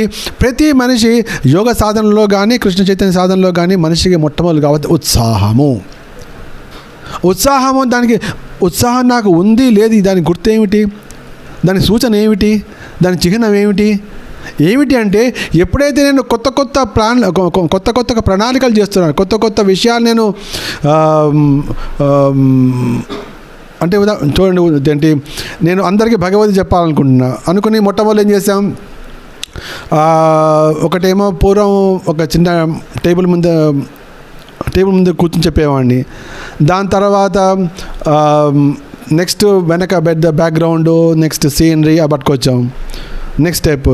దాని తర్వాత ఇప్పుడు ఆ స్టిల్ ఫోటోలు కాకుండా దానిలో కదిలే ఫోటోలు, దానిలో జలపాతాలు వస్తున్నాయి, లేకపోతే చెట్లు కదులుతున్నాయి అంటే ఏంటి, తర్వాత పూలు వస్తున్నాయి, పూలు కదులుతున్నాయి, ఇవన్నీ ఏంటి, ఉత్సాహం, ఎంతూజియాజం, కొత్త కొత్తగా చెప్పాలి, కొత్త కొత్తగా అందరికీ ఆనందం కలిగించాలి, కొత్త కొత్తగా, ఇది దీని కావాలి ఉత్సాహం అంటారు అన్నమాట. ఇంకా ముందు ఏం వస్తాయో తెలియదు మనకు, ఏవో రకరకాలు వస్తుంటాయి, ఎందుకంటే ఉత్సాహం ఉంది. ఉత్సాహం అంతేగా, నడుస్తున్నాడు పిల్లవాడు, ఇప్పుడు నడక నేర్చుకుంటున్నాడు, పడుతుంటాడు లేస్తున్నాడు, నేను ఇప్పటికీ 10 సార్లు పడ్డాయి ఇక వద్దులే అనుకోడు, 10 సార్లు పడ్డా 11 సార్లు చేస్తాడు, 20 సార్లు పడ్డా 21 సార్లు చేస్తాడు. అదే ఉత్సాహం. అంత ఉత్సాహం ఉంది కాబట్టే వాడే కొంతకాలం తర్వాత ఒలింపిక్స్లో వాడికి గోల్డ్ మెడల్ వస్తుంది, అందుకోసం వస్తుంది. వాడు 20 సార్లు పడ్డాడు కాబట్టి నేను లేవాలి అన్న వాడు ఒలింపిక్స్లో ఎట్లా వస్తాడు? ఆ చిల్లపిన్న వాళ్ళ నుంచి మనం నేర్చుకోలేకపోతున్నాం. ఆ ఉత్సాహం ఉండాలి, భక్తిలో కూడా అటువంటి ఉత్సాహం ఉండాలి, మనం చేసే కార్యంలో కూడా అటువంటి ఉత్సాహం ఉండాలి. రకరకాల ఏంటి, నా లక్ష్యం సాధించడం కోసం నేను అనేకమైన కార్యాలు చేస్తాను అని. దీనికి ప్రభుపాదుల వారు ఈ శ్లోకంలో ఒక అద్భుతమైనటువంటి ఉదాహరణ ఇచ్చారు. ఏంటంటే ఒక పిచ్చుక ఏం చేసింది అంటే, ఒకసారి సముద్రం ఒడ్డున అది పెట్టక గుడ్లు పెట్టింది. ఎక్కడో ఏదో చెట్టు కొమ్మలు పెట్టుకోవచ్చు, చెట్టు కొమ్మలు పెట్టుకోకుండా అది ఏం చేసిందంటే సముద్రం ఒడ్డున గుడ్లు పెట్టింది. సముద్రం గుడ్లు పెడితే ఆ సముద్రం ఒకసారి హై టైడ్ వచ్చేసి ఆ గుడ్లన్నీ కూడా కొట్టుకుపోయినాయి నీళ్ళలో. అది వచ్చి ఆ పిచ్చుకొచ్చి ఏమిటి, అయ్యో నా మొత్తం గుడ్లు ఇట్లా అయిపోయింది అనుకుని సముద్రం అడిగింది, చూసా, అయ్యో నా గుడ్లను నువ్వు తీసుకెళ్ళిపోయావు, నాకు ఇచ్చేసేయి, ప్రార్థిస్తున్నా, నాకు ఇచ్చేసేయి, నాకు పిల్లలు కావాలి, నాకు ఇచ్చేసేయి అడిగింది. ఆ పిచ్చిగా మాట ఆ సముద్రానికి అర్థమవుతుందా? అర్థం కాదు. అర్థం కాకపోతే దాన్ని వినవలసిన అవసరమే లేదు దానికి, కాబట్టి అది వినలేదు. అయ్యేటప్పటికి పిచ్చి కోపం వచ్చింది. చూడండి, అసలే పిచ్చిగా అది వెళ్ళి సముద్రంతో మాట్లాడుతోంది. ఆ సముద్రంతో మాట్లాడేవిగా సముద్రం మీద కోపం కూడా వచ్చింది దానికి. నువ్వు ఇట్లా చేస్తావా, నేను అడిగినాడు నా మాట వినవా, అడిగినాడు నువ్వు నాకు నా గుడ్లను ఇవ్వట్లేదు, నేనేం చేస్తానో చూడు, నిన్ను మొత్తం ఎండింపజేస్తా అంత. పిచ్చుక సముద్రాన్ని ఎండింపజేస్తుంటా, దాన్ని చూడండి, దాని తెలివి ఎట్లా ఉంది. అయినా కూడా దానికి అంతే, అంటే ఏంటి, అసాధ్యమైంది అది అనుకుంది. ఏమిటి, ఎట్లా ఎండింపజేస్తోంది, వెళ్ళి తన ముక్కుతోటి ఒక చుక్క నీళ్లు తీసుకొచ్చి దూరంగా వచ్చి నీరు పడేస్తుంది. అట్లా మళ్ళీ ఒక చుక్క నీళ్ళు తీసుకుంది. అంటే ఏంటి, సముద్రాన్ని మొత్తం నేను ఎండింపజేసేస్తా, నేను మొత్తం చేసేస్తా అంటోంది.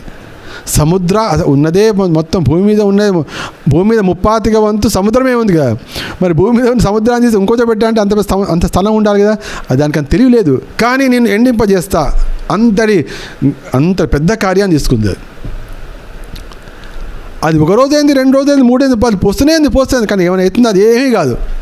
కానీ దాని పన్ను చూసి లోకమంతా నవ్వడం మొదలుపెట్టి, ఏమిటి పిచ్చుక, ఏమిటి అదేంటి, సముద్రాన్ని ఎండింపజేసే ప్రయత్నం ఏమిటి, దీని ఘోర సాహసం ఏమిటి, ఈ అతి సాహసం ఏమిటి అని అందరూ నవ్వడం మొదలుపెట్టారు. అయితే ఇది ఇప్పుడు ఎట్లా ఉంటుందంటే, ఒక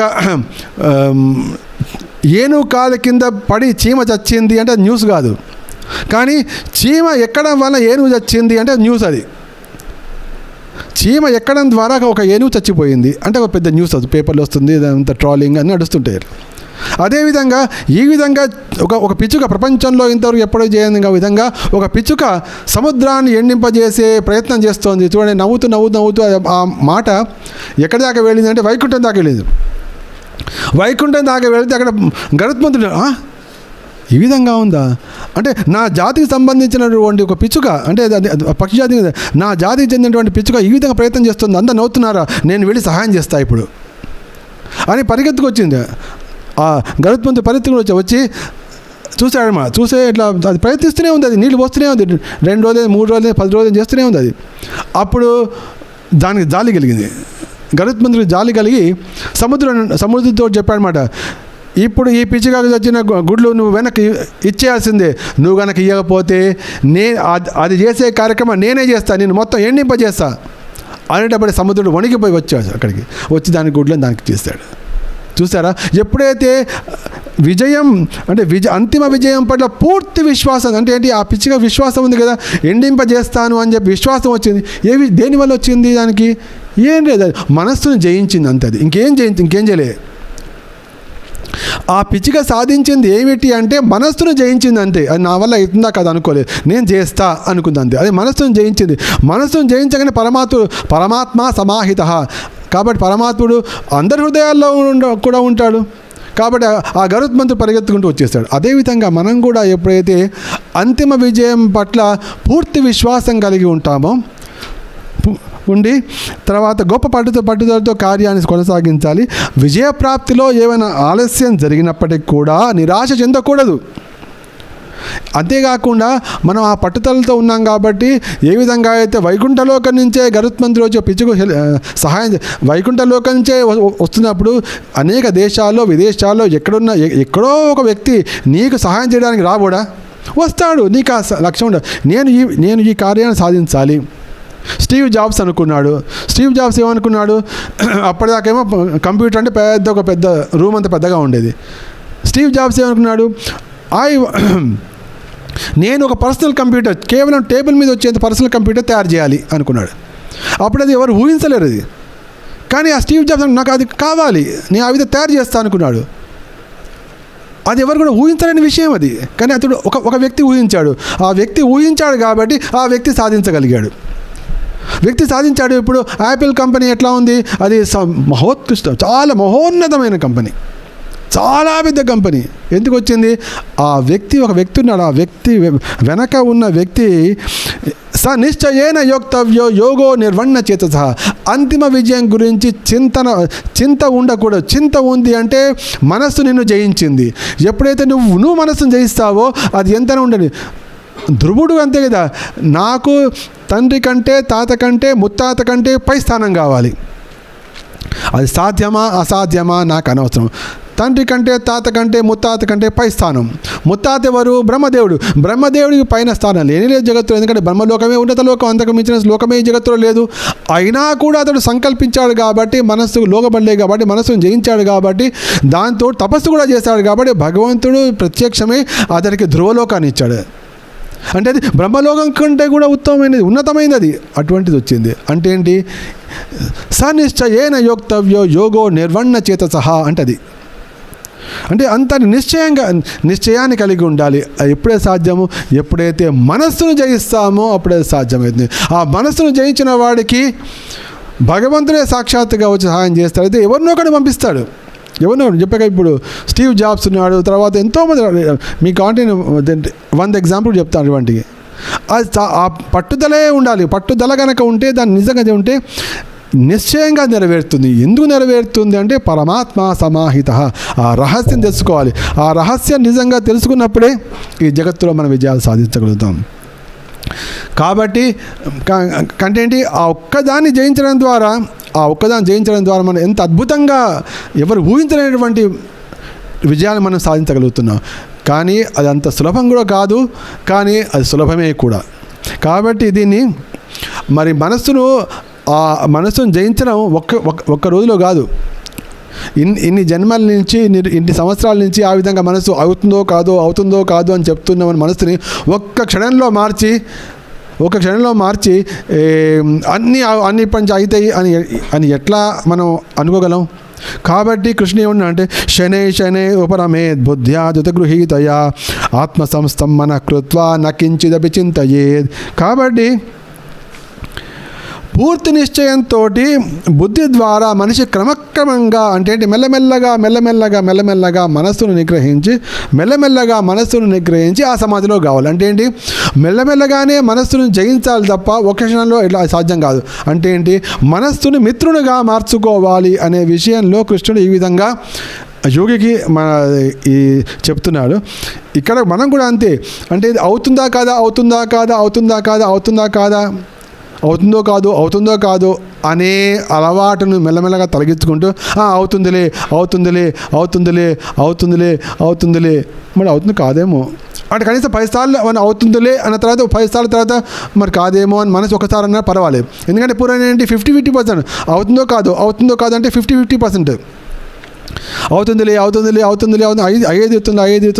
అంటే 10 సార్ల తర్వాత మళ్ళీ మనసు బలం పెట్టుకుని కాదేమో అట్లా అవుతుంది కాబట్టి శనై శనై ఉపరమేత్ బుద్ధ్యాదుత గృహీతయ, బుద్ధిని ఉపయోగించడం అంటే ఏంటి? బుద్ధిని ఉపయోగించడం అంటే ఏంటి? నీ వాక్కు ద్వారా మనస్సును నిగ్రహించాలి. ఇప్పుడు పిల్లవాడు తన మనస్సును ప్రకారం నడుస్తున్నాడు, అది చేస్తున్నాడు, ఇది చేస్తున్నాడు, బయటికి పోతే పిల్లవుతాను. అయితే అప్పుడు ఏం చేస్తాం? వాడికి బుద్ధి లేదు, వాడి బుద్ధి పని చేయట్లేదు. కాబట్టి బుద్ధి కలిగిన తండ్రి చెప్తాడు, అరే పోకురా, బైక్ పోకురా అనండి. ఇక్కడ తండ్రి తన బుద్ధిని ఉపయోగించి ఆ పిల్లవాడి యొక్క మనసు నిగ్రహిస్తున్నాడు. పిల్లవాడు తన బుద్ధిని ఉపయోగించలేడు కాబట్టి తన మనసు ప్రకారమే అటు ఇటు పరిగెడుతూ కిందకి పడిపోయే అవకాశం ఉంటుంది. కాబట్టి ఎవరైతే బుద్ధి కలిగి ఉంటారో వారు తన బుద్ధిని ఉపయోగించి ఆ పిల్లవాడి మనసు నిగ్రహించాలి. కానీ మన మనసు ప్రకారము ప్రవర్తిస్తున్నప్పుడు మన మీద చెప్పగలిగే, బుద్ధిని ఉపయోగించి మనం చెప్పగలిగే ఒక వ్యక్తి ఉండాలి కదా. అటువంటి వ్యక్తులు మనం స్వీకరిస్తున్నామా? మనం గురువును స్వీకరిస్తున్నామా? పెద్దల మాటను స్వీకరిస్తామా? మనం స్వీకరించమే. నేనే గొప్ప, నేనే ప్రభు, నేనే బాసు, ఇట్లా ఆ విధంగా అంటున్నాం కదా. అటువంటప్పుడు నీకు చెప్పే వాళ్ళు ఎవరు ఉంటారు? కాబట్టి నువ్వు ఎవరి మాట వినవు. కాబట్టి నువ్వే నీ బుద్ధిని ఉపయోగించి మెల్లగా నువ్వు అలవాటు చేసుకో, నీ మనస్సును నువ్వే నిగ్రహించుకో. శనే ఉపరమే బుద్ధ్యాదిత గృహీతయ ఆత్మసంస్థం మనకృత్వా నకించిదపి చింతయేత్. ఈ విధంగా నెమ్మదిగా లేకపోతే నువ్వేం చేయంటే నువ్వు వెళ్ళి శిష్యస్యేహం షాదిమాం త్వాం ప్రపన్నం అని నీకు నువ్వు వెళ్ళి ఎవరికైనా సమర్పించుకో. గురుదేవుని పాదపద్మాలకు నువ్వు సమర్పించుకో. నీ ఉత్తమ మిత్రుడికి నువ్వు సమర్పించుకో. అరే ఇప్పుడు నువ్వు నేనే తప్పు చేస్తుంటే ఉన్నట్టు ముఖమే చెప్పరా అని పలికే వ్యక్తి దగ్గర వెళ్ళి ఎప్పుడైనా నేను తప్పు చేస్తుంటే నా ముఖం మీద చెప్పేసి, ఎందుకంటే నాకు నా శ్రేయస్సు చెప్పేవాడు ఎవడు లేడు, కనీసం నువ్వన్నా చెప్పురా అని నిన్ను నువ్వు సమర్పించుకో. లేకపోతే నేను గురువు దగ్గరికి వెళ్ళు, గురుదేవా నేనేం చేస్తున్నానో నాకే అర్థం కావట్లేదు, నన్ను ఆశీర్వదించండి, నాకు ఉపదేశం చేయండి, నన్ను హెచ్చరించండి అని గురువునని అడుగు. ఏదో ఒకటి చేయి. లేకపోతే భగవద్గీతను ఆశ్రయించి, చైత్య గురువుని ఆశ్రయించి బుద్ధిని జాగృతం చేసుకో. ఏదో ఒకటి చేయాలి. ఏదో ఒకటి చేయకపోతే మనసు మాయలో పడి దుఃఖంలో పోవడం తప్ప జీవితం గడిచిపోతుంది, జీవితం నశించిపోతుంది. కానీ జీవితం ముగిసినంత మాత్రాన కథ ఆగిపోదు. ఇదే కదా మళ్ళీ మొదలవుతుంది. అప్పుడేం చేస్తావు? మళ్ళీ మొదలవుతుంది, ఇంకా సేమ్ కథ మొదలవుతుంది. కాబట్టి జీవితం ముగిసే లోపలే మనస్సును కనుక మనం నిగ్రహిస్తే ఈ 6వ అధ్యాయంలో చెప్పిన విధంగా శనే ఉపరమే బుద్ధ్యాదిత గృహీతయ ఆత్మసంస్థం మనకృత్వా నకించిదపి చింతయేత్. ఈ విధంగా ఎవరైతే చేస్తారో చూసారు, అప్పుడు మనస్సు కూడా కంట్రోల్ అవుతోంది. కావలసినవన్నీ కూడా మనం సాధిస్తున్నాం. మన యొక్క లక్ష్యాలు నెరవేరడం కోసం అనేక మంది మనకు సహాయం చేయడానికి అందరూ వస్తున్నారు. భగవంతుడు పంపిస్తున్నాడు. ఎంత అద్భుతం, ఎంత సుఖం, ఎంత ఆనందం. మనం చూసి అందరికీ ఎంత ఆనందం, మనకెంత ఆనందం. ఇటువంటి ఆనందంతో, ఇటువంటి సుఖంతో మనం జీవితాన్ని ముగిస్తే వచ్చే జన్మ కూడా మన సుఖంతోనే ప్రారంభమవుతుంది కదా. ఎంత అద్భుతమైన విషయం భగవద్గీత చెప్తున్నాడు. అందుకని కృష్ణ చెప్తున్నాడు అంటే యత నిశ్చలతి మనశ్చంచలమస్థిరం తతస్తతో నియమ్యేతే ఆత్మనైవ వశం నయేత్. కాబట్టి నెమ్మదిగా చేస్తున్నట్టే మనసు ఎక్కడికి వెళ్తుంటే దాని అక్కడి దాకా వెళ్ళి మళ్ళీ వెనక్కి పట్టురా అని కృష్ణ చెప్తాడు. అంటే ఎన్ని మార్గాలు చెప్తున్నాడు కృష్ణుడు మనకు. మనస్సు అంత సులభంగా లొంగదు అర్జున. కాబట్టి నీకు రకరకాలు చెప్తున్నా. ఎందుకు మనసు లొంగట్లేదు? ఎందుకంటే ఇంద్రియాణ మనశ్చాస్మి కృష్ణ చెప్తాడు ముందు 10వ అధ్యాయంలో. ఇంద్రియాలన్నింటిలో మనస్సు నేనే అర్జున అని చెప్పాడు. అంటే ఆ మనస్సు కృష్ణుడే కాబట్టి అది అంత సులభంగా లొంగదు. అంటే సమస్త ఇంద్రియాల్లో చాలా పటిష్టమైనది, చాలా ప్రభావశీలమైనది, కంట్రోలింగ్ చేసేది మనస్సు. కాబట్టి కృష్ణుడికి ప్రాతినిధ్యం. ఇంద్రియాణ మనశ్చాస్మి. కాబట్టి కృష్ణుడు ఇంకో మార్గం చెప్తూ ఏ విధంగా అయితే పిల్లవాడిని కూర్చోబెడితే వాడు మళ్ళీ పరిగెత్తుకుపోతుంది, మళ్ళీ వాడు ఎక్కడి దాకా వెళ్తే మళ్ళీ వాడి వెంట పరిగెత్తి మళ్ళీ పట్టుకొచ్చి మళ్ళీ కూర్చోబెడతాడు. వాడు మళ్ళీ పరిగెడతాడు, మళ్ళీ పోతే ఒకసారి తూర్పు పరిగెత్తాడు, ఒకసారి పడమర పరిగెత్తాడు, ఒకసారి ఉత్తరం పరిగెత్తాడు, ఒకసారి దక్షిణంగా పరిగెత్తాడు. పిల్లవాడు ఎప్పుడు పరిగెత్తినా కూడా మెల్లమెల్లగా వెళ్ళడం, వాడిని వెనక్కి పట్టుకొచ్చి మళ్ళీ స్థానంలో కూర్చోబెట్టడం. యతో నిశ్చలతి మనశ్చంచలమస్థిరం తతస్తతో నియమ్యేతే ఆత్మనైవ వశం నయేత్. కృష్ణుడు చెప్తాడు సార్. అంటే ఏ విధంగా వదిలిపెట్టకుండా పట్టు వదలని విక్రమార్కుడిలాగా ప్రతి ఒక్కరూ మనస్సును నిగ్రహించే ప్రయత్నం చేయాలి అని చెప్పడమే. ఎందుకు మనస్సు నిగ్రహం లాభం ఏమిటి అంటే నీకు కావాల్సింది జగత్తులో లభిస్తుంది, నీకు కావాల్సిన శాంతి లభిస్తుంది, నీకు కావాల్సిన సుఖం లభిస్తుంది, నీ యొక్క మానవ జన్మ యొక్క సాఫల్యం లభిస్తుంది. ఇంకేం కావాలి?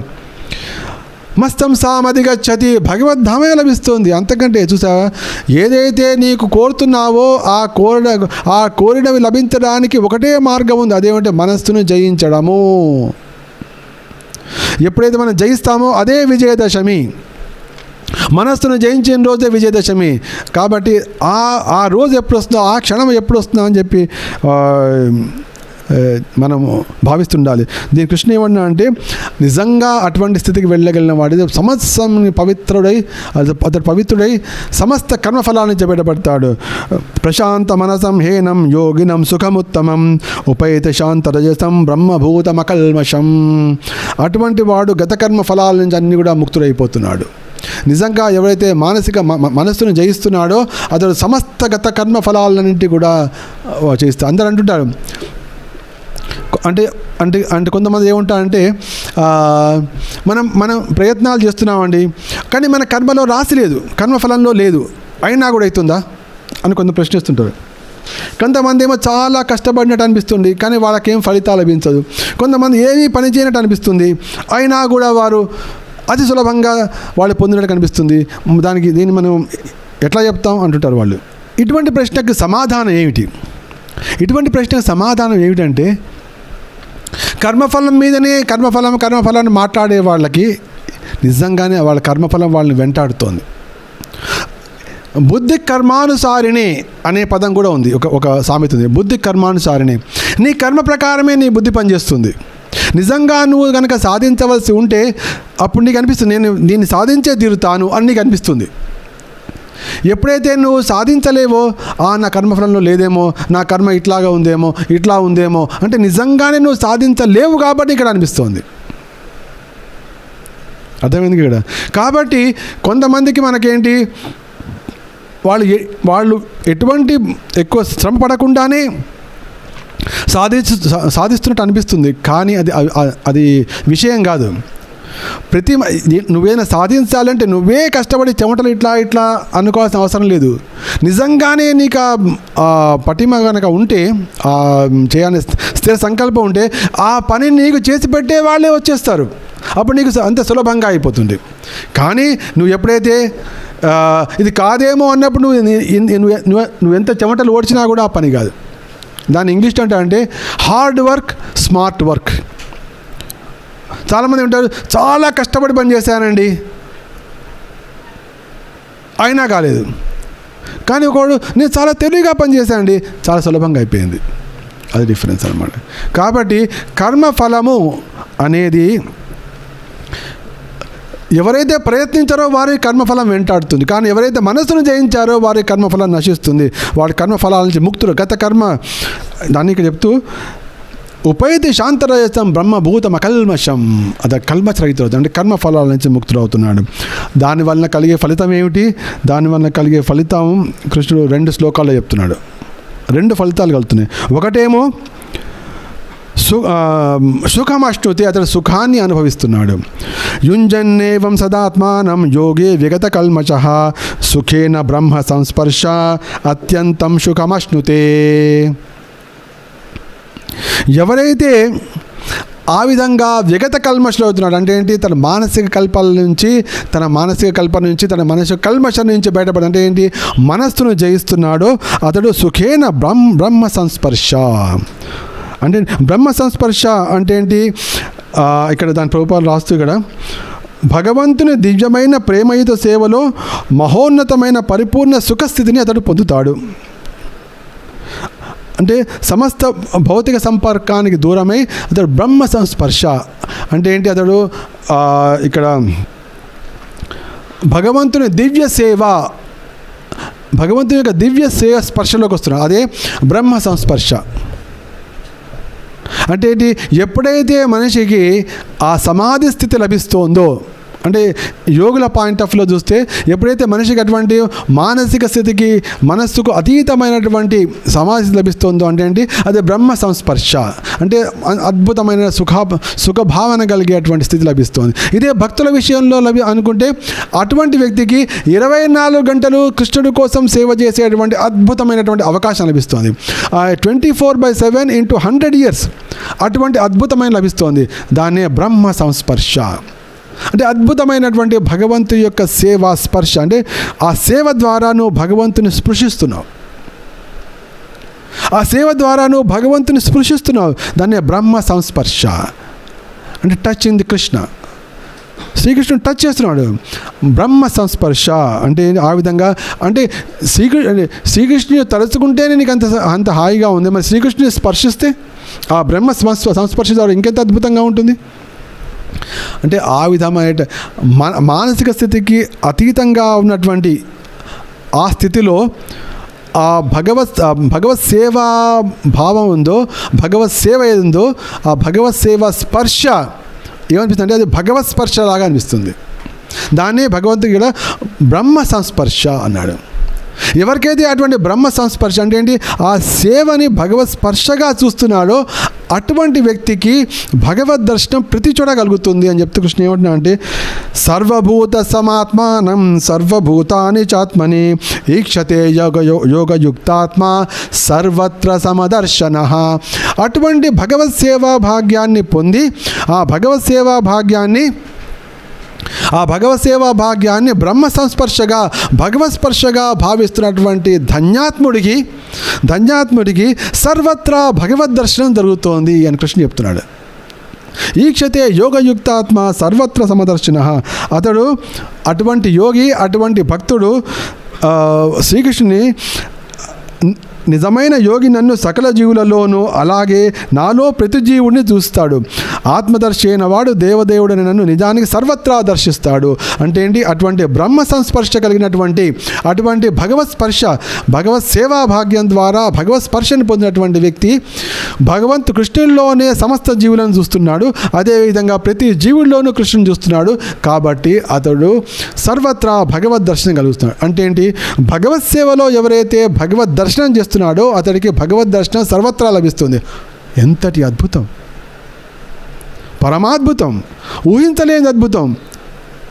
ఏదైతే మన ఏమిటి అందరూ నాకే పనులు చెప్తున్నారు అని దుఃఖపడే స్థితి నుంచి ఎంతటి అద్భుతము, భగవంతుడు నాకు 24 గంటలు నాతో స్పర్శ, 24 గంటలు నాకు సేవ లభిస్తోంది. అంటే 24 గంటలకు భగవంతుడితో స్పర్శ కలుగుతోంది. బ్రహ్మ సంస్పర్శ, భగవత్ స్పర్శ నాకు కలుగుతోంది. 24 గంటలు నాకు ఇంకా కావాలి, జన్మలకు కావాలి. తప్పించవలసిన సమయం. నాకే అందరూ పనులు చెప్తున్నారు, తెచ్చి పడేస్తున్నారు. పుచ్చివాడ, పిచ్చిదాన, వాళ్ళందరి మీద కృప చూపిస్తున్నారు. అర్థం చేసుకో. సుఖేన బ్రహ్మ సంస్పర్శ అత్యంతం సుఖమశ్నుతే. సుఖాన్ని ఆస్వాదిస్తున్నారు. అశ్నుతే అంటే పొంత సుఖాన్ని నీకు అందిస్తున్నాడు. ఆ పరమాత్మ హృదయంలో నీకే సుఖాన్ని అందించాలని ప్రయత్నిస్తున్నాడు. నీకు అర్థం కాక భగవద్గీతలో శ్రీకృష్ణుడు 6వ అధ్యాయంలో 28వ శ్లోకంలో 29వ శ్లోకంలో చెప్పిన విషయం అర్థం కాక నిన్ను అందరూ ఆడిపోసుకుంటున్నట్టుగా లేదా అందరూ నిన్ను ఎక్స్ప్లాయిట్ చేస్తున్నట్టుగా భావిస్తున్నావు తప్ప ఎంతటి కృపను చూపిస్తున్నాడు గురువు నీ మీద, ఎంత కృప చూపిస్తున్నాడో, చైత్య గురువు నీ మీద ఎంతటి మహోన్నతమైన కరుణ చూపిస్తాను నీకు అర్థం కావట్లేదు. ఆ విధంగా బ్రహ్మస్పర్శగా భావించేవాడు ఆ భగవత్ సేవని, భగవంతుని సర్వత్రా దర్శిస్తాడు. భగవద్ దర్శనం అటువంటి వ్యక్తికి కలగబోయే మహోన్నతమైనటువంటి వరదానాన్ని కృష్ణుడు ఇప్పుడు చెప్తున్నాడు. అది విజయదశమి కానుకగా భావించండి అందరూ. అదేమిటని, యోమాం పశ్యతి సర్వత్రా సర్వంచ మయి పశ్యతి తస్యాహం న ప్రణశ్యామి సచమే న ప్రణశ్యతి. ఆహా, ఇది నిజమైన విజయదశమి కానుక. విజయదశమి కానుక ఇదే. ఏమిటి అంటే యోమాం పశ్యతి సర్వత్రా. ఈ విధంగా బ్రహ్మ సంస్పర్శను అంటే ఏంటి, భగవత్ సేవా భాగ్యం ద్వారా భగవత్ స్పర్శను అనుభవిస్తున్నటువంటి వ్యక్తి భగవంతుడిలోనే సర్వత్రాన్ని చూస్తూ, తర్వాత అందరిలోనూ భగవంతుని చూస్తూ సర్వత్రా భగవద్ దర్శనాన్ని పొందుతున్నాడు. అటువంటి వ్యక్తి యో మాం పశ్యతి సర్వత్రా సర్వంచమై పశ్యతి తస్యాహం న ప్రణశ్యామి. అంటే ఏంటి? అటువంటి మహనీయుడు, అటువంటి నా పరమ భక్తుడు, అటువంటి పరమయోగి అతడు ఏం చేస్తున్నాడు? అతడు సర్వత్రా నన్నే చూస్తున్నాడు, తర్వాత నాలోనే సమస్తాన్ని చూస్తున్నాడు. సర్వత్రా నన్నే చూస్తున్నాడు, నాలోనే సమస్తాన్ని చూస్తున్నాడు. అటువంటి వాడికి నేను కనపడకపోను, అదేవిధంగా అతడెప్పుడు నాకు కనపడకుండా పోడు. ఆహా, ఎంతటి అద్భుతం! నేను భగవంతుని చూస్తున్నానా లేదా అనేది ముఖ్యం కాదు, భగవంతుడు నన్ను చూస్తున్నాడా లేదా అనేది ముఖ్యం. భక్తి సిద్ధాంత సరస్వతి ఠాకూర్లు ఇదే తమ యొక్క నడవడి ద్వారా చూపించాడు. ఒకసారి ఆయన పొద్దునే ఒకసారి వచ్చి మందిరంలో దానిలో రాధాకృష్ణను చూస్తున్నారు. అయితే రాధాకృష్ణ చూడడానికి ఆయన హడావిడిగా వచ్చి చూస్తున్నప్పుడు అది కళ్ళద్దాలు తెచ్చుకోవడం మర్చిపోయారు. కళ్ళద్దాలు తెచ్చుకోవడం మర్చిపోయి ఇట్లా చూస్తున్నప్పుడు పక్కన చూస్తున్నాడు, గురువుగారు మీరు కళ్ళద్దాలు మర్చిపోయారు, మీ కళ్ళద్దాలు తెమ్మంటారా అన్నాడు. ఎందుకంటే కళ్ళద్దాలు అయితే స్పష్టంగా కనిపిస్తుందేమో గురువుగారికి అని. అప్పుడు ఆయన ఏమన్నారంటే, నేను భగవంతుని చూడడానికి రాలేదు, భగవంతుని నన్ను చూడడం కోసం వచ్చానన్న. ఎంత అద్భుతం విషయం! ఈక్షతే యోగయుక్తాత్మ సర్వత్ర సమదర్శన. అటువంటి వాడికి భగవంతుడు శ్రీకృష్ణుడు అద్భుతమైనటువంటి వరం ఏమిటంటే, అటువంటి వ్యక్తి నేను ఎప్పటికీ కనపడకుండా పోను. వాడు ఎక్కడైనా ఉండని, ఏ జన్మలో ఉండని, ఏ దేశంలోనో పుట్టని, ఏ రాష్ట్రంలో పుట్టని, ఏ జాతిలోనో పుట్టని, ఏ భాషన పలకని, అటువంటి వ్యక్తి నేను కనబడకుండా పోను. అదేవిధంగా అతడు ఎక్కడో మారుమూల ఆఫ్రికాలో ఏదో పల్లెటూరులో ఏదో ఎక్కడో పుట్టినా కూడా అతడు కనపడకుండా పోడు నాకు. నేను అతన్ని పట్టుకునే ఉంటా, అతడు కూడా నన్ను కూడా పట్టుకునే ఉంటాడు. ఇది ఎంత అద్భుతం! శ్రీకృష్ణుడితోటి అటువంటి మాట అనిపించుకోవాలి మనం, కృష్ణుడితో అటువంటి మాట అనిపించుకోవాలి. యో మాం పశ్యతి సర్వత్రా సర్వం చ మయి పశ్యతి తస్యాహం న ప్రణశ్యామి. ఆహా, ఎంత అద్భుతం! తస్యా అంటే అతడికి, అహం నేను, న ప్రణశ్యామి కనబడకపోను. సచమేన ప్రణశ్యతి, సా అతడు, చ కూడా, మే నాకు, నా ప్రణశ్యతి కనబడకపోడు. ఎంతటి అద్భుతం!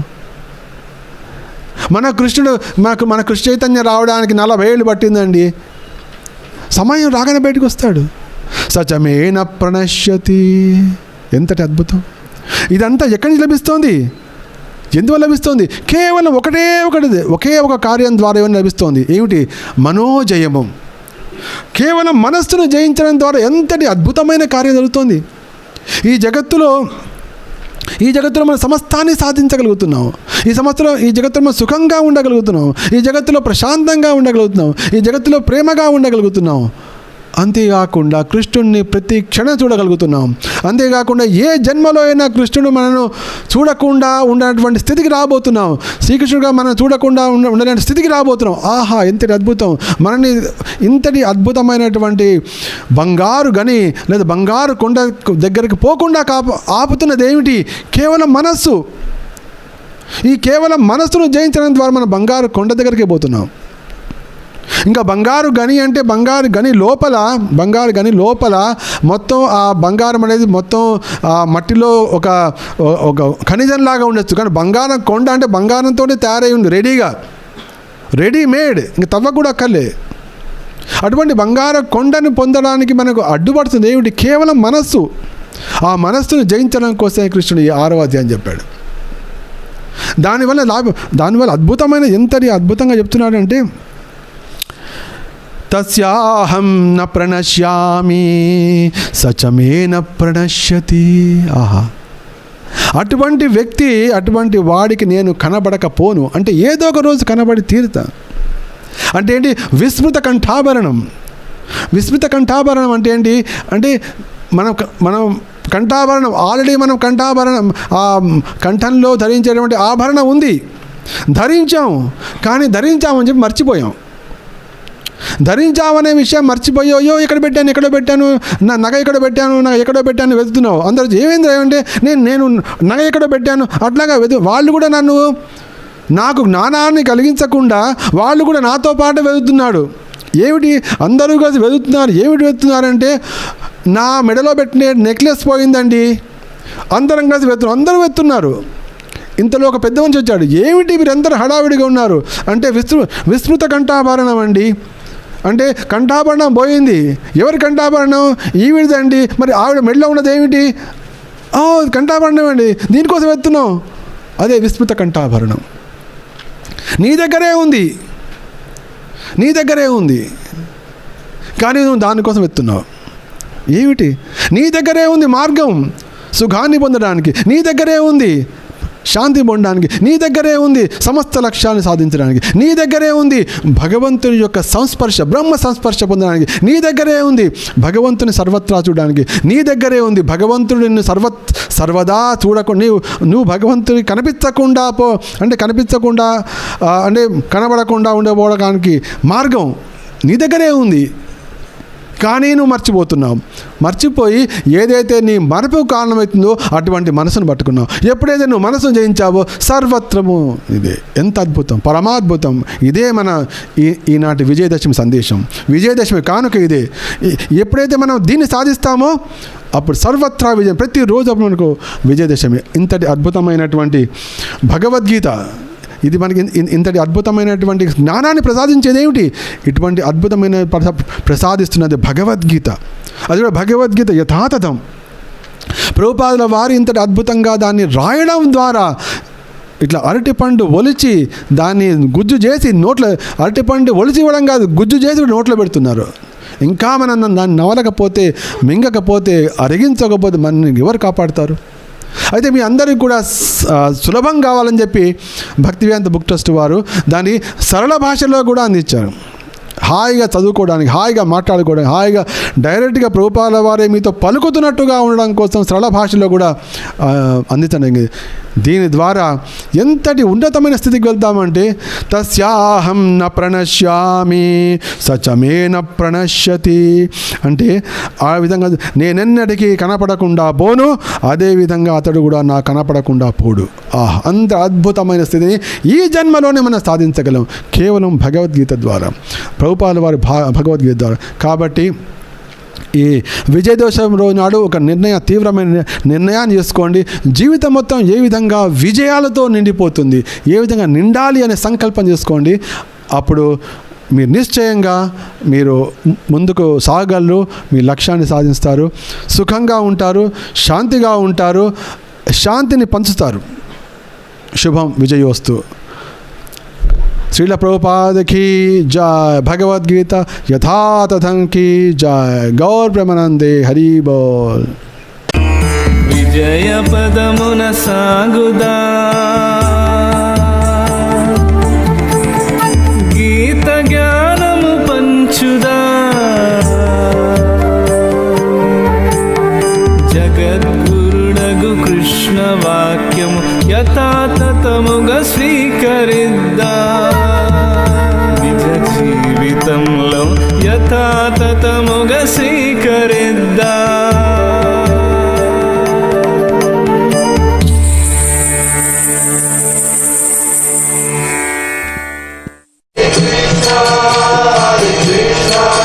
Krishna Krishna Hare Hare